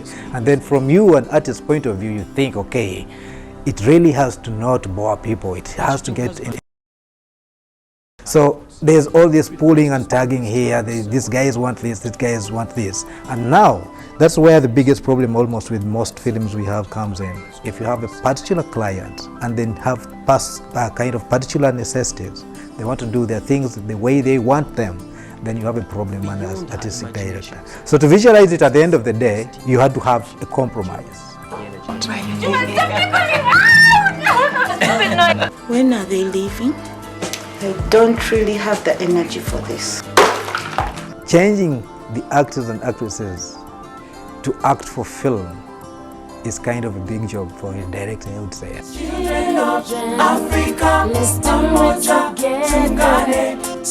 Hand in hand, mama land. Hand in Hand was shot, I think, in about 3 months or something like that, because there are 12 episodes to this. So you're shooting daily for about 6 days or so a week, and yeah, it's a lot of work. You're starting at 7 again, and then you have, of course, these intense lights on you, like a studio shoot, and then you have the kind of same location time and time again. So it becomes a little boring. Then from the actor's point of view, yeah, they get too used to the situation. They don't read their lines properly. They don't do this, and there's that impatience with them. They are too used to everybody, so everybody comes a little low. The level energy is kind of lost by the 6th episode or something like that. Madam, what do you want me to do? Blow hot air from my mouth? Eh? You sit and wait. If you cannot, you can go. Hello, Bill. Hello, Attorney. Film is not respected much in Uganda. You go with an idea to a sponsor, and then he tells you, you know, I'm giving you, for example, 2M, and you make a movie. Can you be able to make a movie 1.5 hours for 2M? The biggest challenge is no exposure. Nobody knows much about film. We are all beginning, including myself, yeah? We are all beginning, and we are all trying to learn here and there. We want to produce more and more films. We have been eaten by Nigerian market. The Nigerians are giving us really, I'm sorry to use this word, but trash. You look at a movie, what they call in quotes a movie, but it's compared to our local production here. We have the likes of Abi Mukibi, who are now exposed internationally. We have our actors and actresses who are within.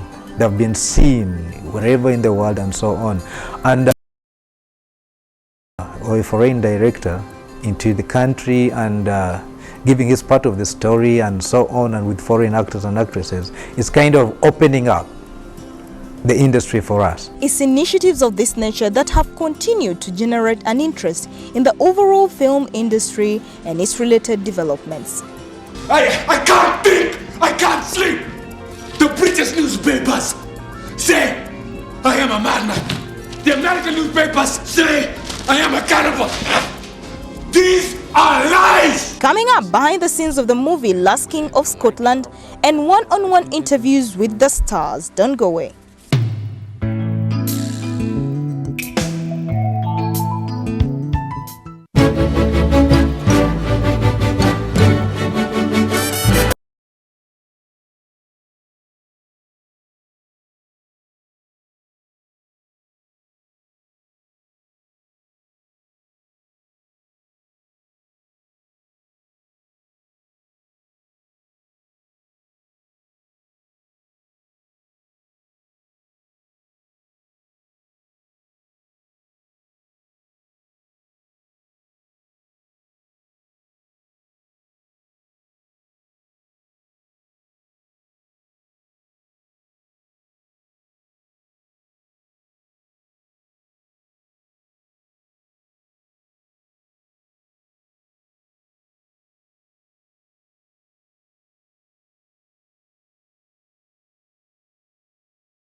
Skills as a doctor to get a free ticket to travel to Africa, India, South America, wherever, as far as he's concerned, where he can have an adventure.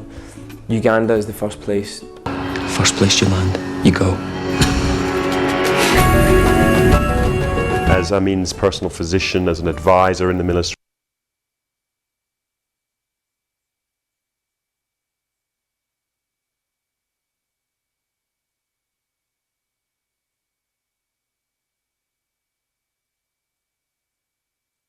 Picture drama for his portrayal of Idi Amin Dada, as well as a BAFTA award. The Last King of Scotland is a masterfully executed film told through a riveting and realistic scenario. I have some ministerial papers for your signature. But how hard must it be to make such a movie? I came to Uganda what was meant to be just a reconnaissance trip, just to see what it was like, and was just bowled over by the place. I loved it. I loved the people I met, and I loved the feel of it, the landscape, the jungle, the 1960s and 70s buildings that there are. And I thought, this is where we have to film it. We have to do it here because this is the real place it happened, and it's going to give the film a texture that it wouldn't have if it was filmed anywhere else.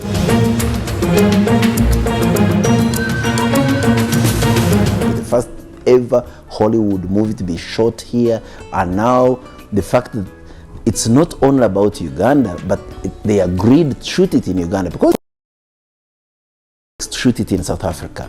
I went to Los Angeles, I met Forrest. He was so enthusiastic to play this part the film could be, and what an interesting character Amin could be. And it was obvious that he was going to give all of himself to doing this role. So that was 2 years ago, and I came here around the same time 2 years ago. I met the president with the producers of the film, and the president gave his blessing to the project and said he would help us with use of the army and tanks and use of locations like the parliament buildings. Without that help from the president, we wouldn't have been able to make the film at all here. If you go to Scotland, you will talk to the people, they will welcome you to their house. If you go to where there is English, they don't want to sit near African. Kevin MacDonald was really interested in trying to find out more truths and was continually working on the script. So the script evolved. I think Peter Morgan wrote a great script, but it evolved while we were here in Uganda the month or so before, and it was changing. The speeches started to change related to the speeches that Idi Amin actually gave. My good friends, the Scottish people, have seen how I have defeated the English here, and they want me to do the same for them there. Forrest was in character for a lot of it, so for him to be able to have those kind of conversations is not something that a lot of method actors, I think, find very easy. But it seemed to be important to him to be able to do that. In order to do that, Forrest started learning some Swahili, he learned some Kakwa, he learned to play the accordion, which Amin did. He obviously had to learn the accent, the Ugandan accent, which he did fantastically. And he even went so far as to speak in the accent all the way through the shooting, even when we weren't filming. He was speaking like Amin. He was eating only Ugandan food, or wanted only to be with Ugandans and not to be with the international crew, because he wanted to feel he was Ugandan. I want you to tell me what to do. You want me to tell you what to do? Yes, you are my advisor. You are the only one I can trust here. You should have told me not to throw the Asians out in the first place. I did, but you did not persuade me, Nicholas. You did not persuade me. What made the part more easier is acting with Forrest and James, because helping you in every way. You know, these are guys you could go out and do your rehearsals earlier before you could actually go in for the part, before the director gets to see you. So we had a lot of work done on the ground before we actually go to shoot. This will be a government of action, not of words.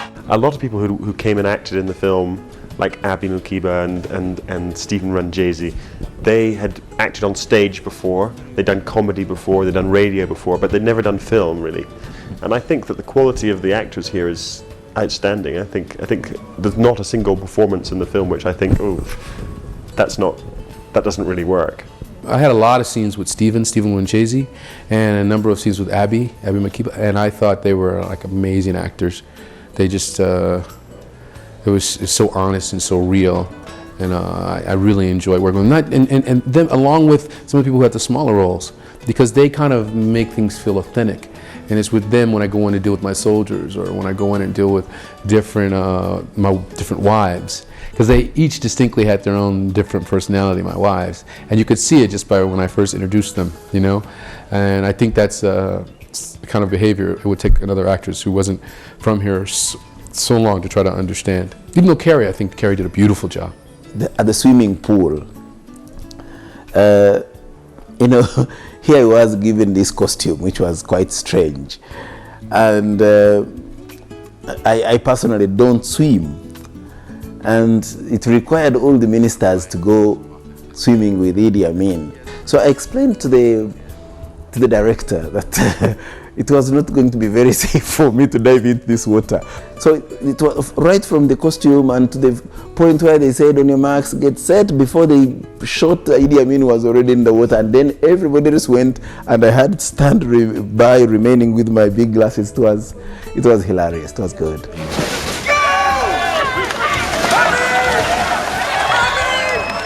People like Forrest and the producers made us feel very confident and gave us the sense of respect that we forgot the professional difference we had. The hospital! You get your man out of here now! Get me out of here? You earn your passage first. I am surrounded by traitors! Without a doubt, there is much to be accomplished in raising the profile of this growing industry. But with success stories like this, it remains a question of when and not if. They'll eventually get more interested and come to tell our stories. We need to tell our own stories. Or they won't tell them the way we think they should. And they do houses! Well, that's it for this edition of the Art and Design Show. Remember, every story has its own grammar, So you have to sort of figure out what the story is about and then figure out what each scene is about, and then that will tell you where to put the camera. Join us next week for more. Until then, enjoy the rest of your viewing.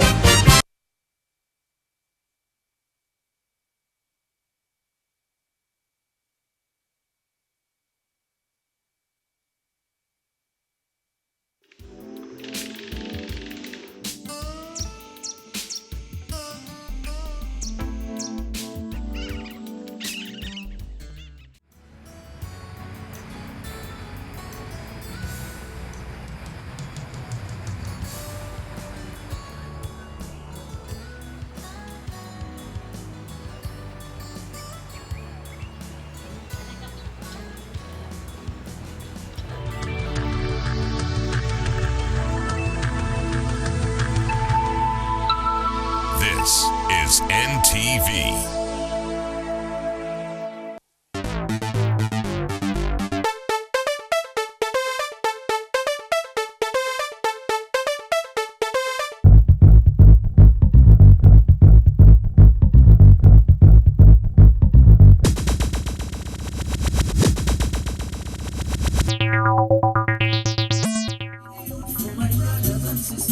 On today's edition of Rendezvous, we meet multi-talented dancehall, R&B and reggae artist Bebe Cool up close and count down this week's top.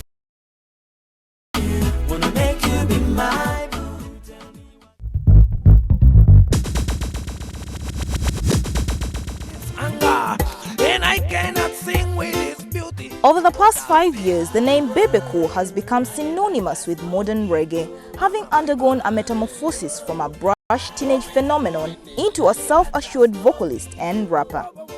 Bebe's fusion of traditional roots rock, contemporary R&B, reggae and dancehall singing have earned him superstar status in his Ugandan homeland.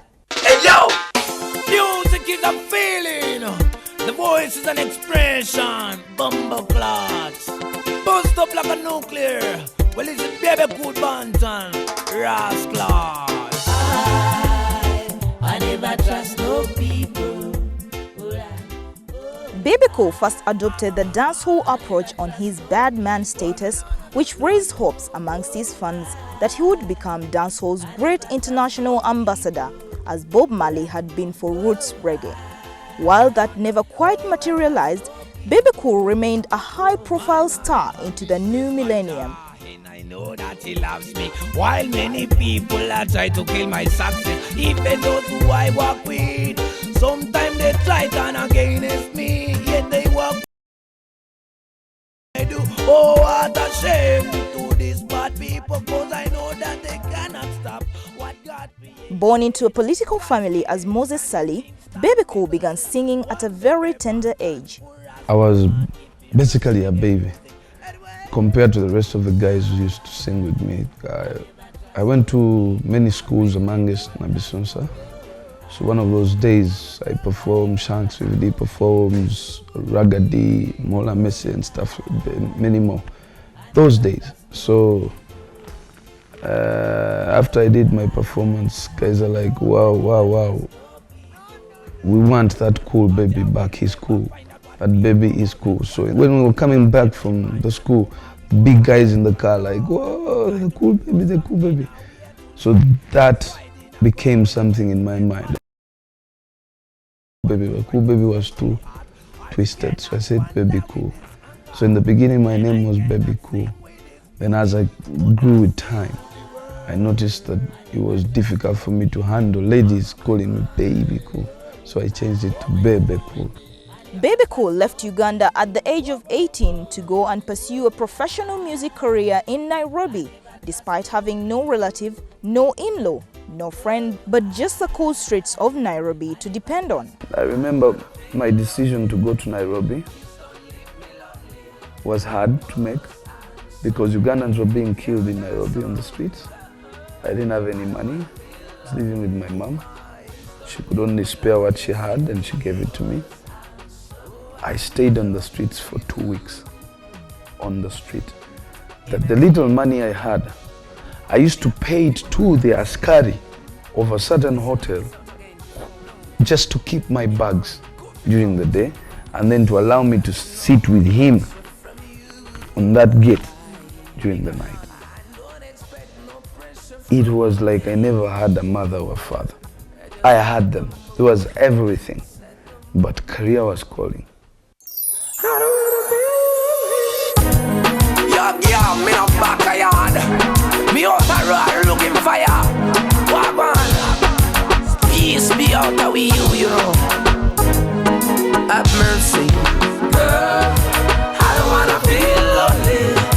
Please don't leave me lonely. Despite this initial hard start, Bebe Cool has undoubtedly become one of the most popular reggae artists in Uganda and East Africa at large.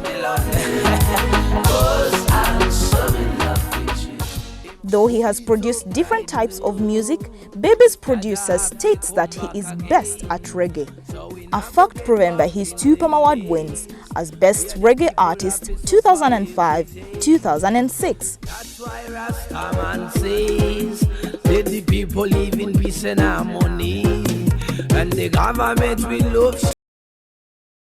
I think I still need another complete year to choose the main, type of music, because I do R&B so well, no one knows.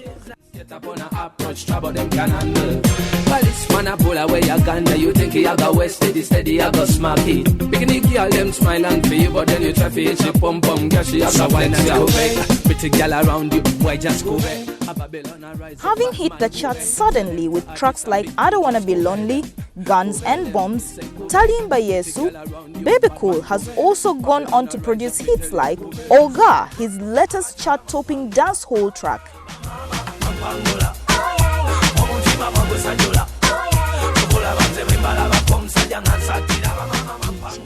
He has also collaborated with different artists like Angela Katatumba, Halima Namakula and Bobby Wine.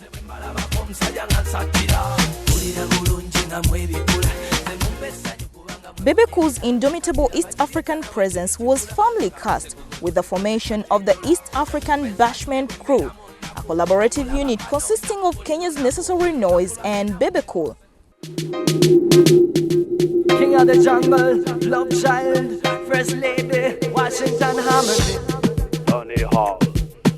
Ladies and gentlemen, introducing East African Bashment Crew.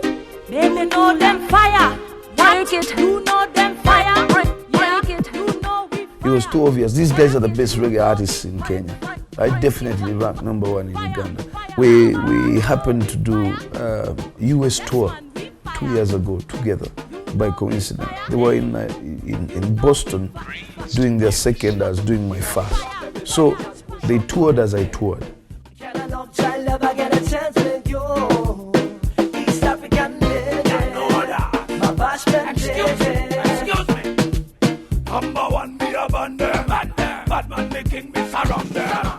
So the second song we did in 45 minutes was Fire Anthem.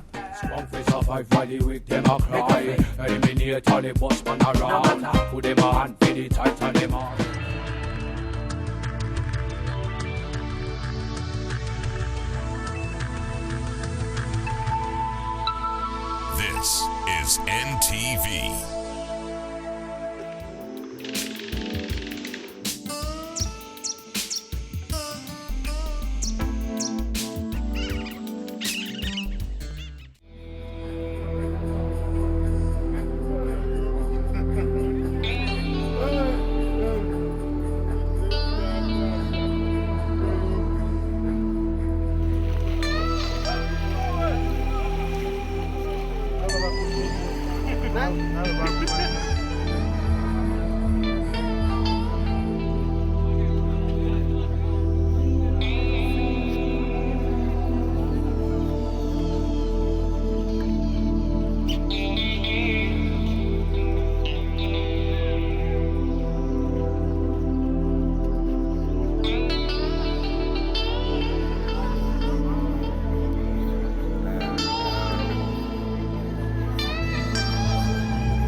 It is Friday evening, the 25th of May 2012. It is 9 p.m. and the weekend starts here. We are broadcasting live from our studios here in Kampala. A warm welcome to NTV Weekend Edition. Unearthing a 10 billion shillings tax fraud within the vehicle registration unit of the URA. Tonight there is strong suspicion that a nighttime raid on the offices could be linked to the raising of a red flag about the operations of the unit. All this as investigations into suspected massive fraud at URA proceed. All the details coming up, so don't go anywhere as we bring you all the day's developments this Friday evening, starting right now with the main headlines. We expect that some people who are charged with security should have known what exactly transpired. URA tax files destroyed in nighttime raid. Police explore possibility of an insider to destroy incriminating evidence. As Ugandans continue to debate about the future of Uganda's oil, lawmakers on the Natural Resources Committee are meeting in Jinja to scrutinize the oil bills. But it's here considered the view that the foreign aid should not be entertained in the sector. I'm Jingo Francis with the details. And in point blank, I am Agnes Nandutu to bring you the vote-citing tactics from Ishaka Municipality and the cantankerous woman activist Almadri, who does not fear the police. Uganda Cranes had their 5th day of training at Nambole this morning. Join me, Alfred Odong, with the story on how the Uganda Super League fixture affected the session.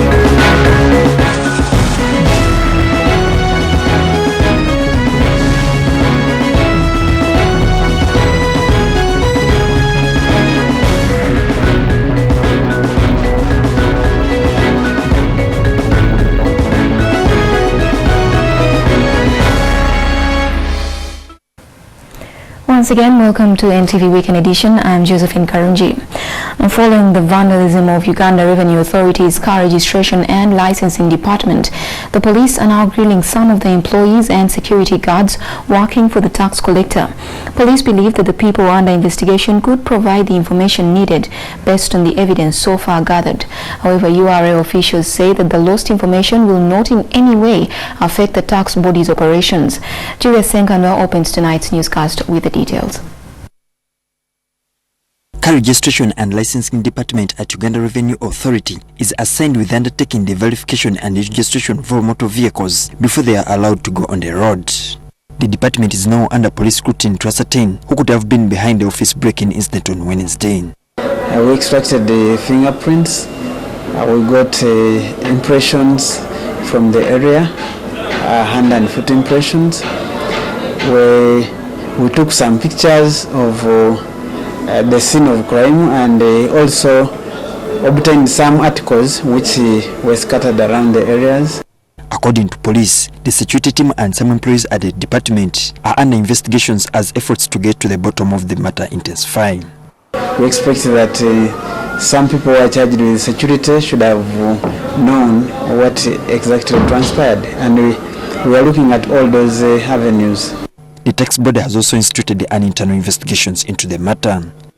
We don't rule out sabotage. We don't rule it out. From internal, you can't rule it out. But let's see what the investigation comes up with. Among the items stolen include a computer hard disk, RAM and a file containing the department's documents. However, the URI spokesperson told NTV that the missing information will not in any way jeopardize the operations of the tax body. We are conscious of the fact that information is very important and can be fished out of anywhere. That's why we don't secure it on computers locally just like that. We secure it, we back up, we keep it somewhere that you won't reach it. Over 500 vehicles are undergoing verification following reports that the owners could have fraudulently obtained documents which cleared them to the road. It could be the reason data is missing, or they thought that data would go missing. It could be a motive. You can't rule it out. But fortunately, the data is not on local computers, so that cannot stop that exercise in any way. It's going on. The only suspicion behind the vandalism is based on a recent Auditor General's report, which indicated a 10 billion fraud scandal within the same unit. Julius Senkandwa, NTV. Lawmakers currently meeting in Jinja have rejected a proposal in the Petroleum and Gas Bill intended to allow government source for foreign aid in form of loans and grants. MPs on the Parliamentary Committee of Natural Resources are meeting at the source of the Nile Hotel to scrutinize oil bills in order to seal any loopholes. However, the MPs had mixed reactions on the appointment of board members of the National Oil Authority.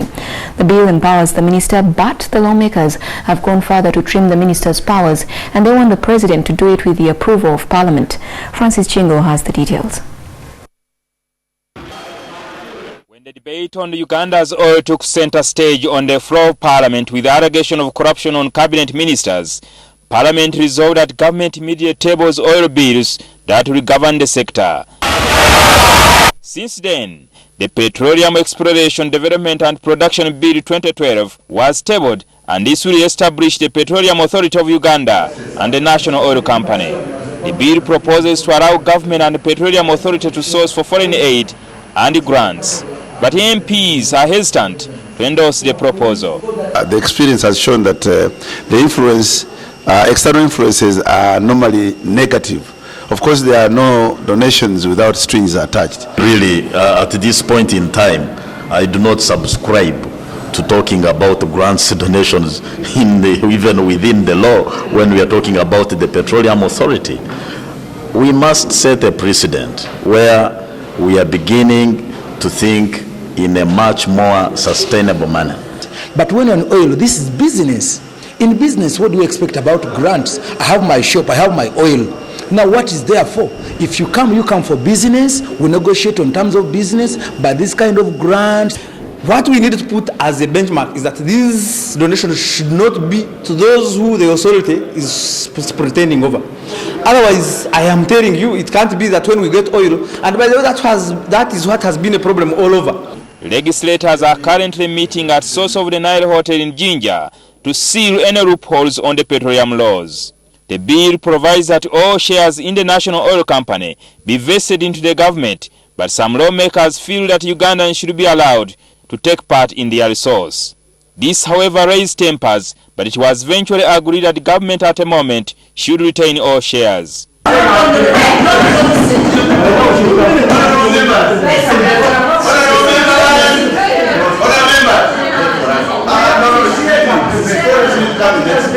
We should start this company as a state-owned company, 100%. Is that a good program? Yes, very good. The MPs also raised concern that the bill places too much powers in the hands of the minister within the sector, and the committee members feel that this must be trimmed. The powers include awarding and cancelling contracts, as well as appointing members of the Petroleum Authority. We have had ministers leave ministerial positions by a hand of Parliament. So we think Parliament can check a minister, but it's very hard for Parliament to check the president. Preferably, most members were of the view that the president should appoint the members of the authority with the approval of Parliament. The debate on Uganda's oil rages on. Members of Parliament are meeting in Jinja to deliberate on oil bills, but they seem to agree that they will not allow any foreign aid into the oil sector. Jingo Francis, NTV, Jinja.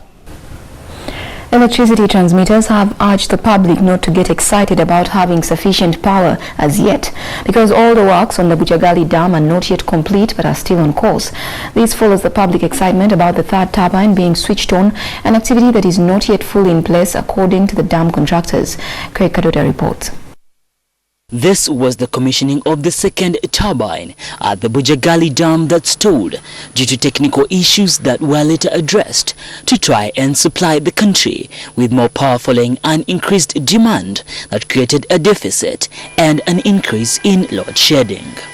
The contractors since then committed themselves to switching on all the turbines by July, which will see the full commissioning of the dam. The electricity transmission company is now calling upon the public to be patient and not get excited over the current activities at the dam, especially as the third unit is being fixed. It is on road test. It is being, which we call, it is going through reliability test. If everything goes well before the end of this month, the unit will be brought into commercialization, start producing power permanently. The transmitters, however, insist that all works are on due course and that there should be no need to worry because the public will see the results in a while when the power is stepped up. Bujagali Dam is under construction by Salini contractors with 5 units expected to produce 250 megawatts of power on completion. Now, police investigations are continuing tonight after a major blaze gutted a boys' dormitory at Maryland High School in Chigungu, NTV. The fire brigade reached the scene within 10 minutes and managed to extinguish the fire within 2 hours. In total, 4 rooms were affected, destroying property belonging to 144 senior 5 students. Sipi Birhanga has that story. The major fire, which broke out at around 8:30 yesterday evening, reduced property worth 124 million shillings to cinder. The fire engulfed 4 senior 5 boys' dormitories, destroying all their belongings worth an estimated 64 million shillings.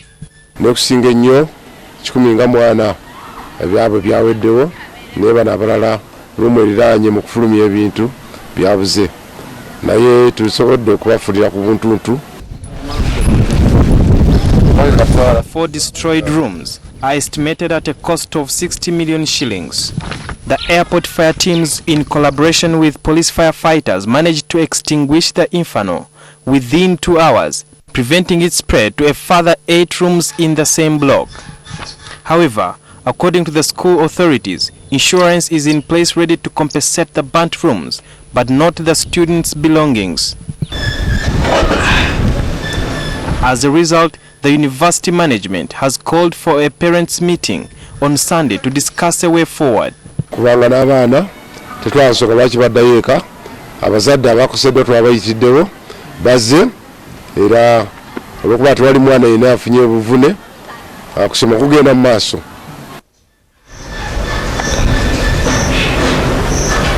So far, the cause of the fire remains unknown, although police arrested 2 security guards to help in their ongoing investigations. It is alleged that the guards were not guarding the dormitory at the time of the blaze. Sipi Birhanga, NTV.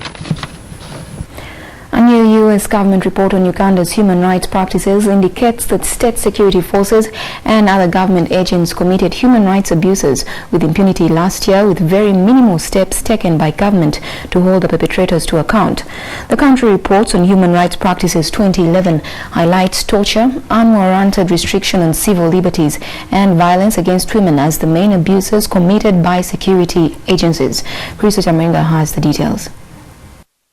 The 2011 U.S. Country Report on Human Rights Practices in Uganda outlines a series of human rights violations committed by state security forces throughout the year.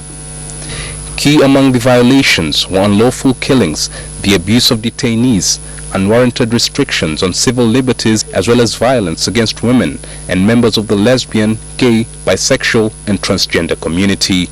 The report further states that the government infringed on the opposition's freedom of assembly during last year's walk-to-work demonstration. It also notes the arbitrary arrest and detention of a number of civil society members and opposition activists. The continued arrest and detention of former LRA Colonel Thomas Koyelo, despite the Constitutional Court's pronouncement of Koyelo's right to amnesty, also featured prominently among its list of Ugandan abuses. The U.S. country reports on human rights are written for about 200 countries across the world to help American lawmakers take decisions on disbursing economic and military aid to foreign countries. This report has been released in the wake of the Amnesty International Human Rights Report that blames Ugandan security agents of limiting the space for freedom of assembly and expression. Chris Chamringa, NTV. Thank you, Chris. Now, that report claims that among other key challenges, Uganda is faced with the problem of lack of respect for the integrity of the person that is manifested in through unlawful killings, torture, and abuse of suspects and detainees. In the focus of our NTV Weekend poll tonight, where we are asking, do you agree with the verdict of the U.S. Human Rights Report on Uganda that says the country has a problem of lack of respect for the integrity of the person? I repeat, do you agree with the verdict of the U.S. Human Rights Report on Uganda that says says the country has a problem of lack of respect for the integrity of the person. To have your say, text 8778 followed by your name and where you're texting from. We shall be taking a look at some of your comments during the bulletin and some more at the tail end of this newscast. Let's now take a short break, but there's still so much more ahead on NTV Weekend Edition, including we profile the young entrepreneur defying age to help the poor.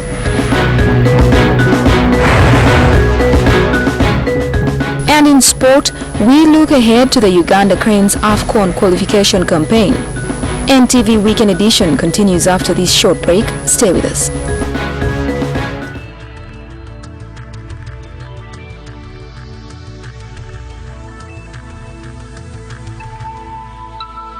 This is NTV.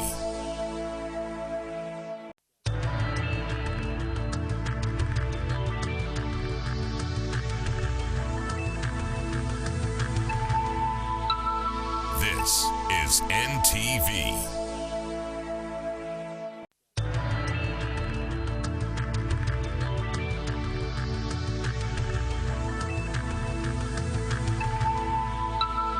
This is NTV.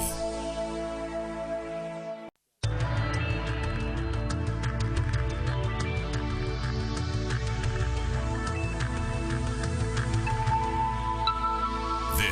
is NTV.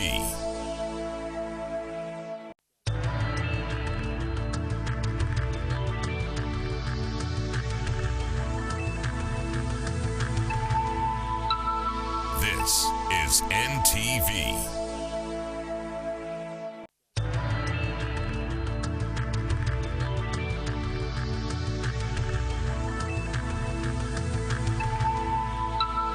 This is NTV.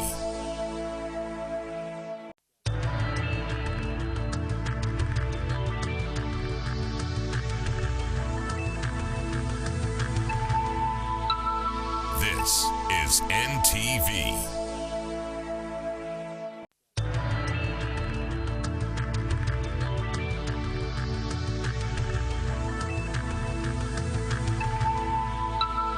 This is NTV.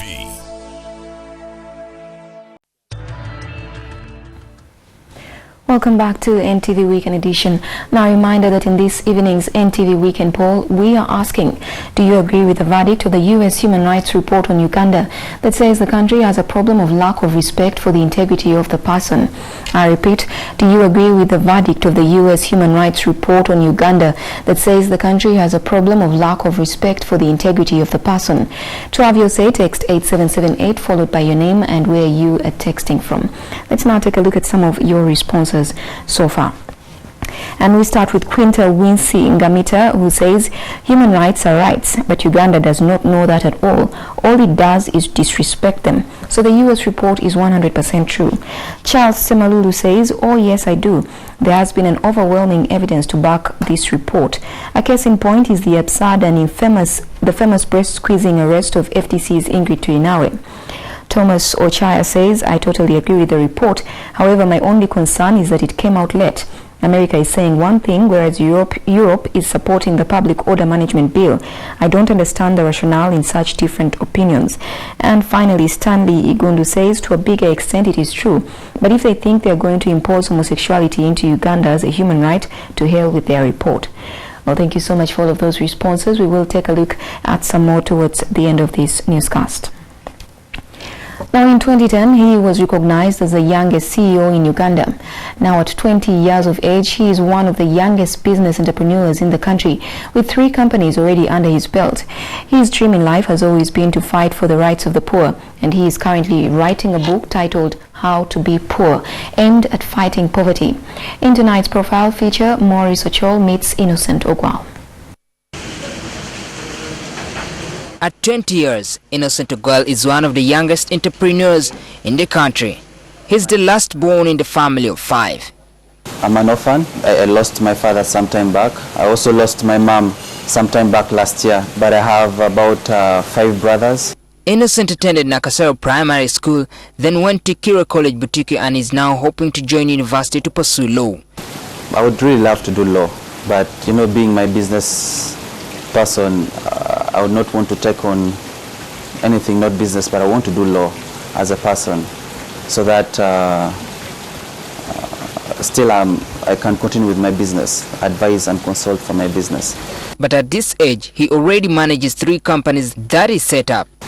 Events 100. Yes, it's an events management company. One of them is a national non-government organization, SWAT Community Network. The third one is, it must be the biggest that everybody, it's the biggest brand we have, and that is the prestigious Edutainment Africa Awards. Innocent attributes his passion to the young people, and that's why one of his companies recognizes young achievement of the people in different fields. We felt there is something bigger than just us, bigger than just the SWAT Community Network, and we felt there was more that was demanding. So we said, fine, we are going to do an annual educative and entertaining initiative that will seek to recognize and reward the noble people, young and old, in the society. I then sought to find out who this young entrepreneur looks up to. He's called Eli Karohanga. He's a lawyer by profession, an advocate, he's well celebrated. And I also look on to being an advocate in the making. And his heart is opened to the young people. Recognized as one of the youngest CEOs in the country by one of the Ugandan dailies in 2010, Ogwal, however, says his age has sometimes cost him while doing business. You enter into somebody's office and somebody says, wow, I expected a huge person.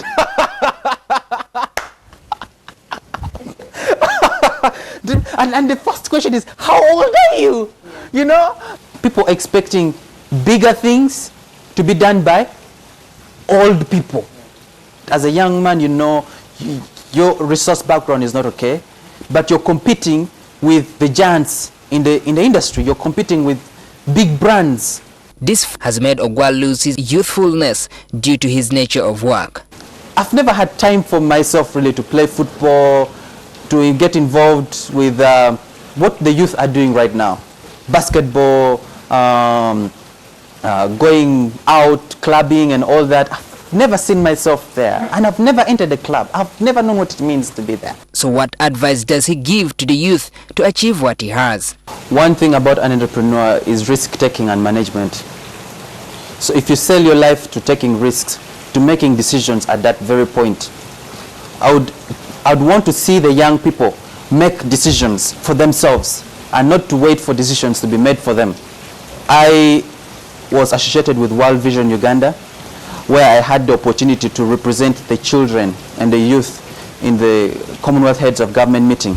And through that, I felt that I had a responsibility as a young person to play a constructive role in my society.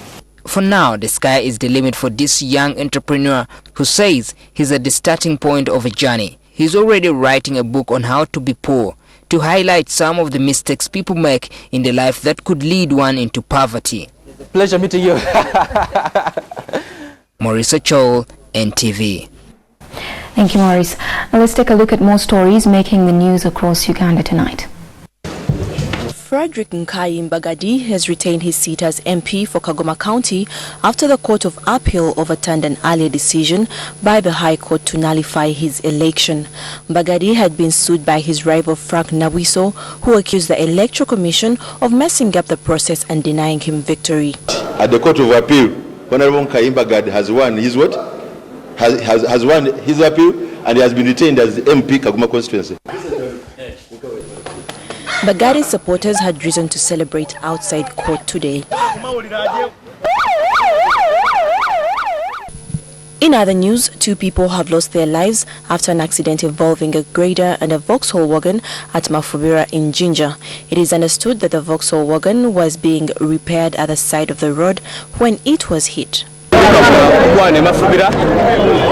Bakoze ab'oluguudo lwa dot service kino ekimotoka grader ekiri menjira mukiremererwa abaire ali kukifuba kyandira motoka ebeere kumbali n'abantu ababairewo kyabanga abantu nga basatu bafiirirewo abandi nga bakali ku bisago aye nga ife abatyami ab'ekitundu kino kasooka kampuni eno entandika kulima luguudo luno tuli kufuna bizibu byereere tuli kusaba nti singa kampuni ya doti tesobola kulima luguudo okusinga olw'okufiirwa abantu eruvueku gavumenti etuweereza kampuni eyindi. Local residents are now crying foul at the high rate of accidents in the area and the lack of action in preventing further road tragedies. They are calling upon the government to intervene and implement road safety measures in the area.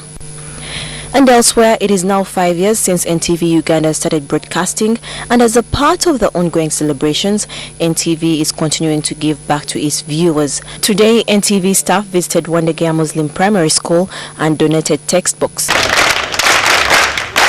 The school educates 200 pupils, but the studying environment is of a poor standard. The school lacks scholastic materials, so NTV staff this afternoon visited the school and provided them with books and other scholastic materials. Thank you very much for the welcome, and I look forward to, these are just books. If you don't read them, they have no value. We have got scholastic materials in the form of textbooks, which we have been lacking for quite some time. And our children could not really do much without these books, just as the teachers could not also do much. The pupils were excited and thanked NTV for the gesture. I'm very, very happy, and they have appreciated you. Now in our weekly dose of humor, we bring you the political tactics you need to learn while canvassing for votes in a by-election. Plus, find out what Uganda's women activists go through as they fight for your rights. Agnes Ndutu brings you this week's Point Blank. Syrians bite off. Hey! I am the man who can just look at the woman and she gets pregnant. Where did you train from? You should leave issues of the generals to the generals. You want another rap? Yeah, Susan!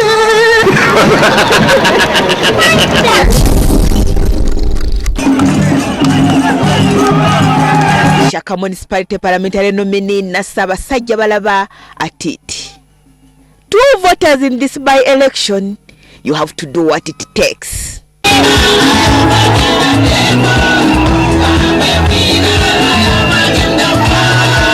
You can bring all these NRM MPs to dance for your votes, but at one point, you have to carry your own cross.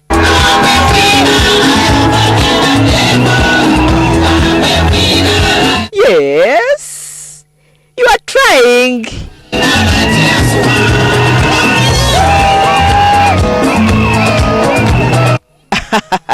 That is politics for you, Nasaba Sajja Balaba.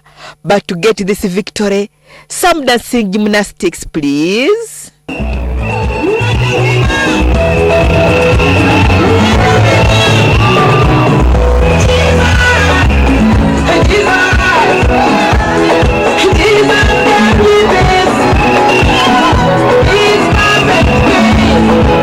Yes, good, good, good.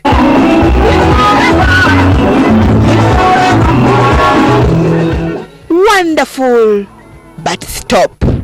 I want you to dance like a Mugisu, right? 1, 2, 3, start.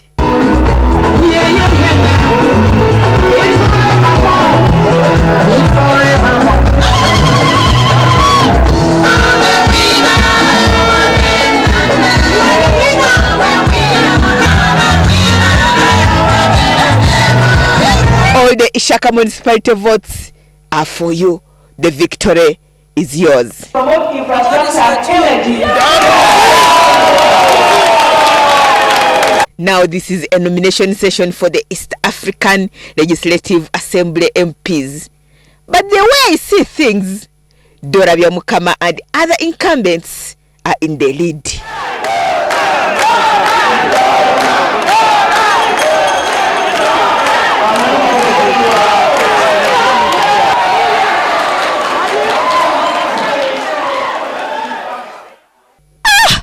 Honorable Peter Ogwang, I can see you dressed colorfully. Which message are you sending, Mheshimiwa? And believe me or not, as we are coming out, these are the people who are going. You take you those easy. Whoever you're not seeing this photograph here, I'm not looking at the photo. Okay. So, you are leaving out all the new contestants? Candidate Kamlari, what would you call this kind of election really? Call it a mockery of democracy. Call it a misuse of party resources. Call it an underlook of all the people who exist in the interest groups. The disabled, the workers, and the youth have been denied their participation in democracy of this area. Yeah, I agree with you. What other description would you give it?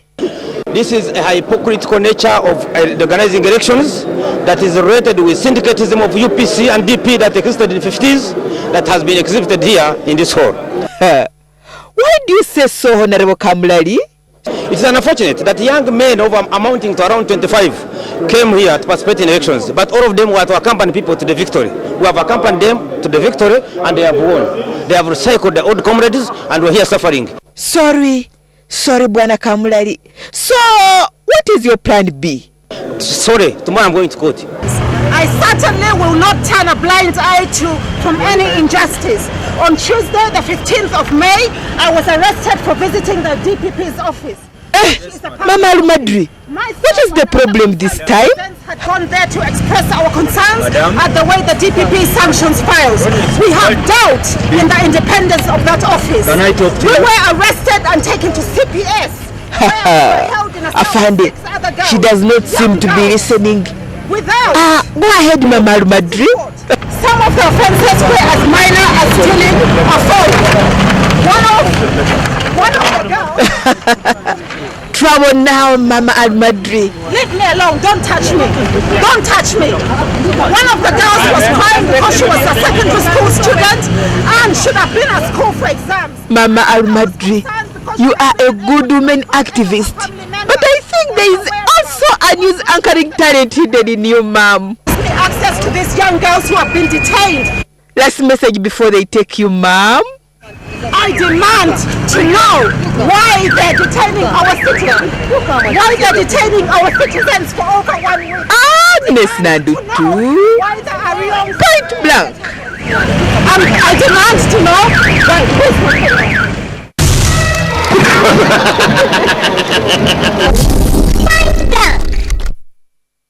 We'll now take another short break, but I'll be straight back with the very latest in sport. Don't go away.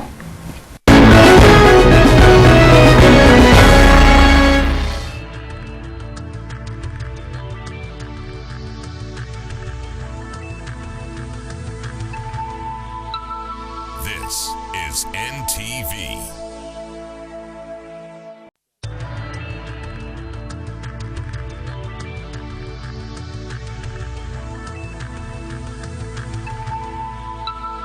This is NTV.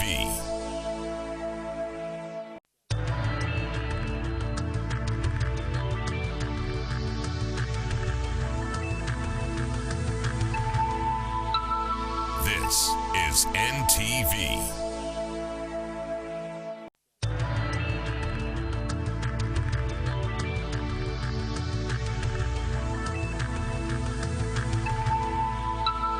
This is NTV.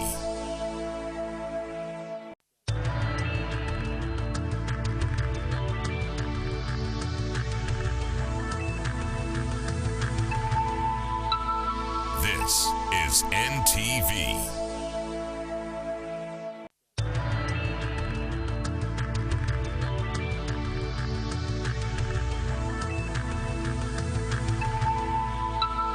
This is NTV.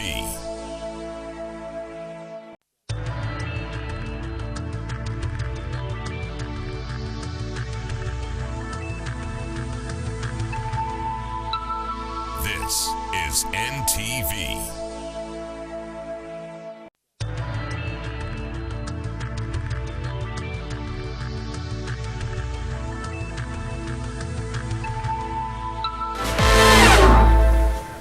Well, Welcome to NTV Sport.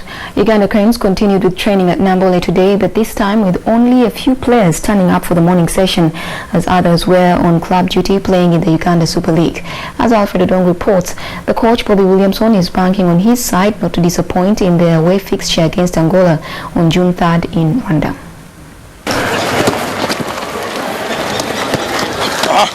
16 of the 22 players in camp today trained at Nambole as Uganda Cranes tuned up for the Nations and World Cup qualifiers to start early next month. The Cranes, who last featured in the Continental Final in 1978, had their 5th training session affected by the Uganda Super League fixtures. Robert Sentongo and Simon Masaba are going to feature for Uganda Revenue Authority. The team has also been criticized for having inexperienced players, a fear head coach Bobby Williamson says is uncalled for. I'm experienced enough to be able to gauge that. I've worked in football for a long time and I know when to work players hard and when not to. We've still got a lot of days left between now and Angola, so we can work hard and put that fitness in the bank for the games coming. The scout believes the players are getting better in their fitness levels and by the time of the match they will be mentally and psychologically ready.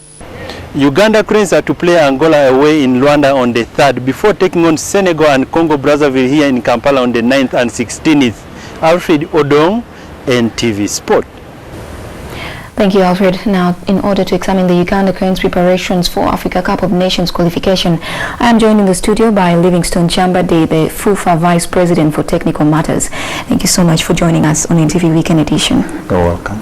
Now, many people have suggested that the Uganda Cranes is comprised of inexperienced players and they have a slim chance of qualification. What are your responses to that? All the players we summoned have the experience we really need for this task. Why do you think people think they're inexperienced? Well, people here usually they think like that before you produce any result. But as technical people, we know that everybody invited can take the task. Well, what measures have you put in place this time to train and equip them further, to prepare them better? Well, I mean, they have had the experience, they've been playing. The other time, some of them weren't playing, but now they have been playing, and the spirit is very high. The attitude has really changed, and I think they're at a level where they can take us to another level. Well, quite a few players on the squad are suffering injuries at the moment. How are you going to overcome this setback? I think we anticipated this. That's why we called in a very big squad. Okay. So we have all the substitutes to make, and we are not too worried. And the injuries are not so serious. Some of them will get in the second match, and others in the third. But we have a big squad, which is enough for us. Okay. Well, the Uganda Cranes have a poor record when they're playing away, and this has cost them over time. How are you prepared to deal with that? Well, I think we have already reversed that one. We can win matches whether home and away. We've done that. Just despite the fact that last match we lost doesn't mean we are losing this match. And really it was a matter of an attitude which we have changed. We're still working on it, and I hope we will change it forever. I do know that some teams, especially in the outside countries, motivate their players. Do we do that here? Yes, we do. How are you motivating them? Well, we try to tell them to be patriotic, play for their nation, that's one. And then we also give some incentives, which is maybe higher than what they used to do. When we speak of incentives, what exactly are we looking at? Well, I mean, there are too many, so I can't really specify this or that. We know what to do on the other side, because if we say this, people will think, but we do a lot according to which match. Okay. And really talking to them being patriotic. We really thank our players so much, and the Federation, FUFA in general, has done a lot compared to the past. This FUFA is doing whatever it can to make sure that the players' motivation is really the first on a priority. Oh, and finally, the next month of June, you have 3 games in the space of 3 weeks. Do you have enough funds to facilitate that? Sure, we are ready. That's why we entered the tournaments. Otherwise, we wouldn't. But we also call upon our fans to come and watch all the matches. If they do, they support us in another way. When we look at those funds, do you have any support from the government? At the moment, not yet, but we hope we will get. Well, we certainly hope so. Sure. Thank you so much for taking the time to speak with us. Thank you. I have been speaking to Livingstone Chambade, the FUFA Vice President for Technical Matters. Now moving on, the Uganda Super League resumed this evening with 4 games, producing a total of 12 goals. Defending champions Uganda Revenue Authority were hailed, while Express, Bidco and Masaka all registered victories. Masaka Local Council took full advantage of being at home by beating Hoima Busia by 3-1. Meanwhile, the National League title holders Uganda Revenue Authority were forced to a goalless draw by former champions Police at Lugazi. Overriding Proline were edged by Bidco 1-0, the final score in a game played at Nambole. And Express showed their intent to challenge for the title until the last game as they overcome Maroons by 3-2 goals. Uganda Revenue Authority remain on top of the Uganda Super League table tonight.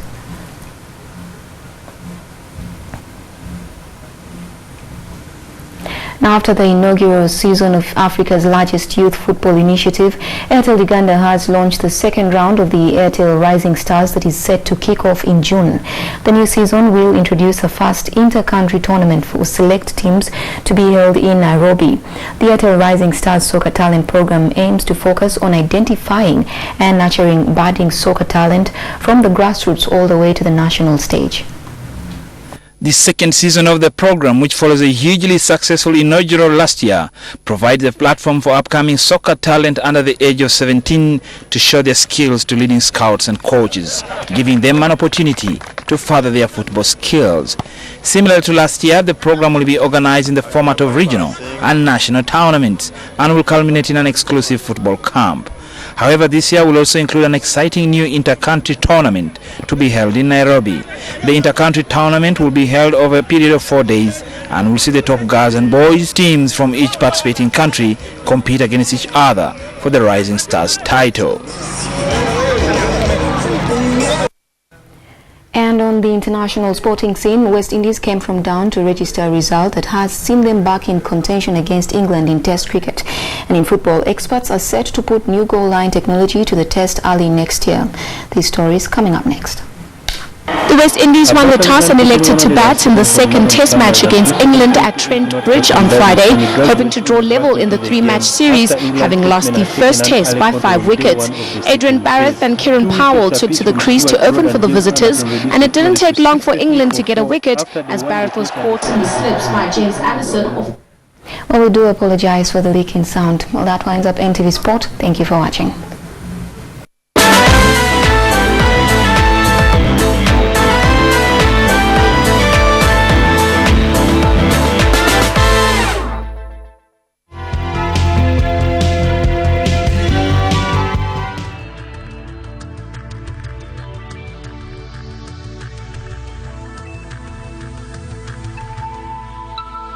This is NTV.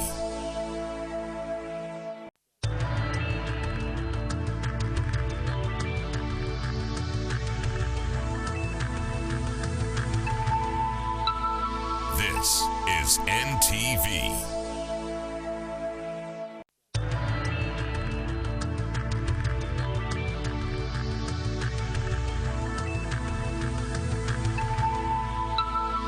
This is NTV.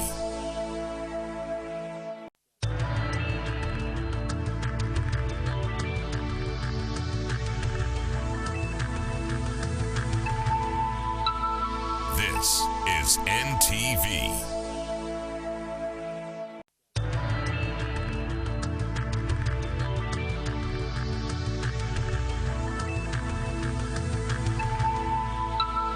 This is NTV.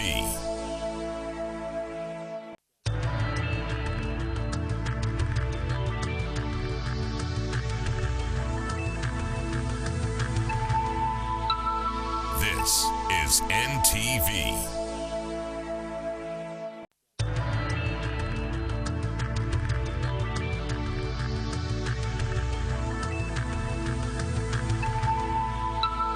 This is NTV. Thank you for keeping it here on NTV Weekend Edition. Let's now take you back to tonight's NTV Weekend poll, where we asked you, do you agree with the verdict of the U.S. Human Rights Report on Uganda that says the country has a problem of lack of respect for the integrity of the person? Thank you so much for all of your responses. Let's take a look at some more. And we start with Luchamuzi, who says, after the Ingrid saga, Besigye spray, Uganda prisoners, the Ariyong case, just to mention a few, then yes. Tumshare Brian says, I do not, because the country respects those who respect themselves.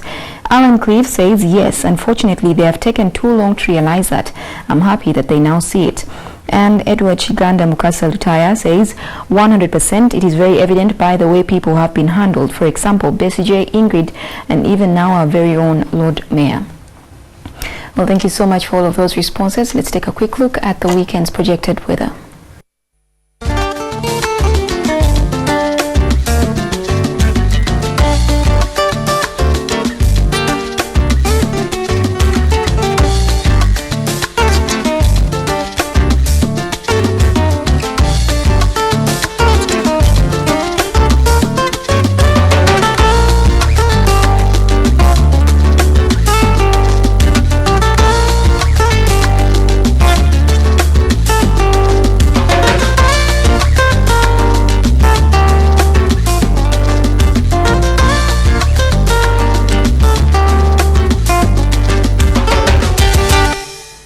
And that weather report concludes the NTV Weekend Edition for tonight. I'll be back tomorrow, same time, same place, so keep it right here with NTV. I'm Josephine Karanji. Have a blessed night.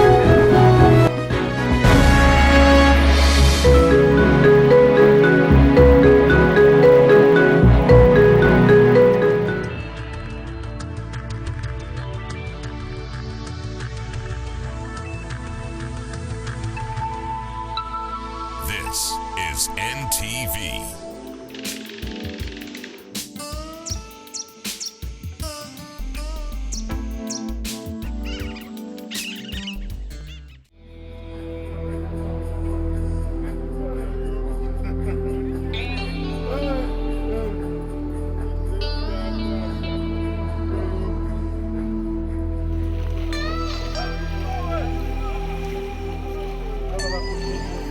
Não,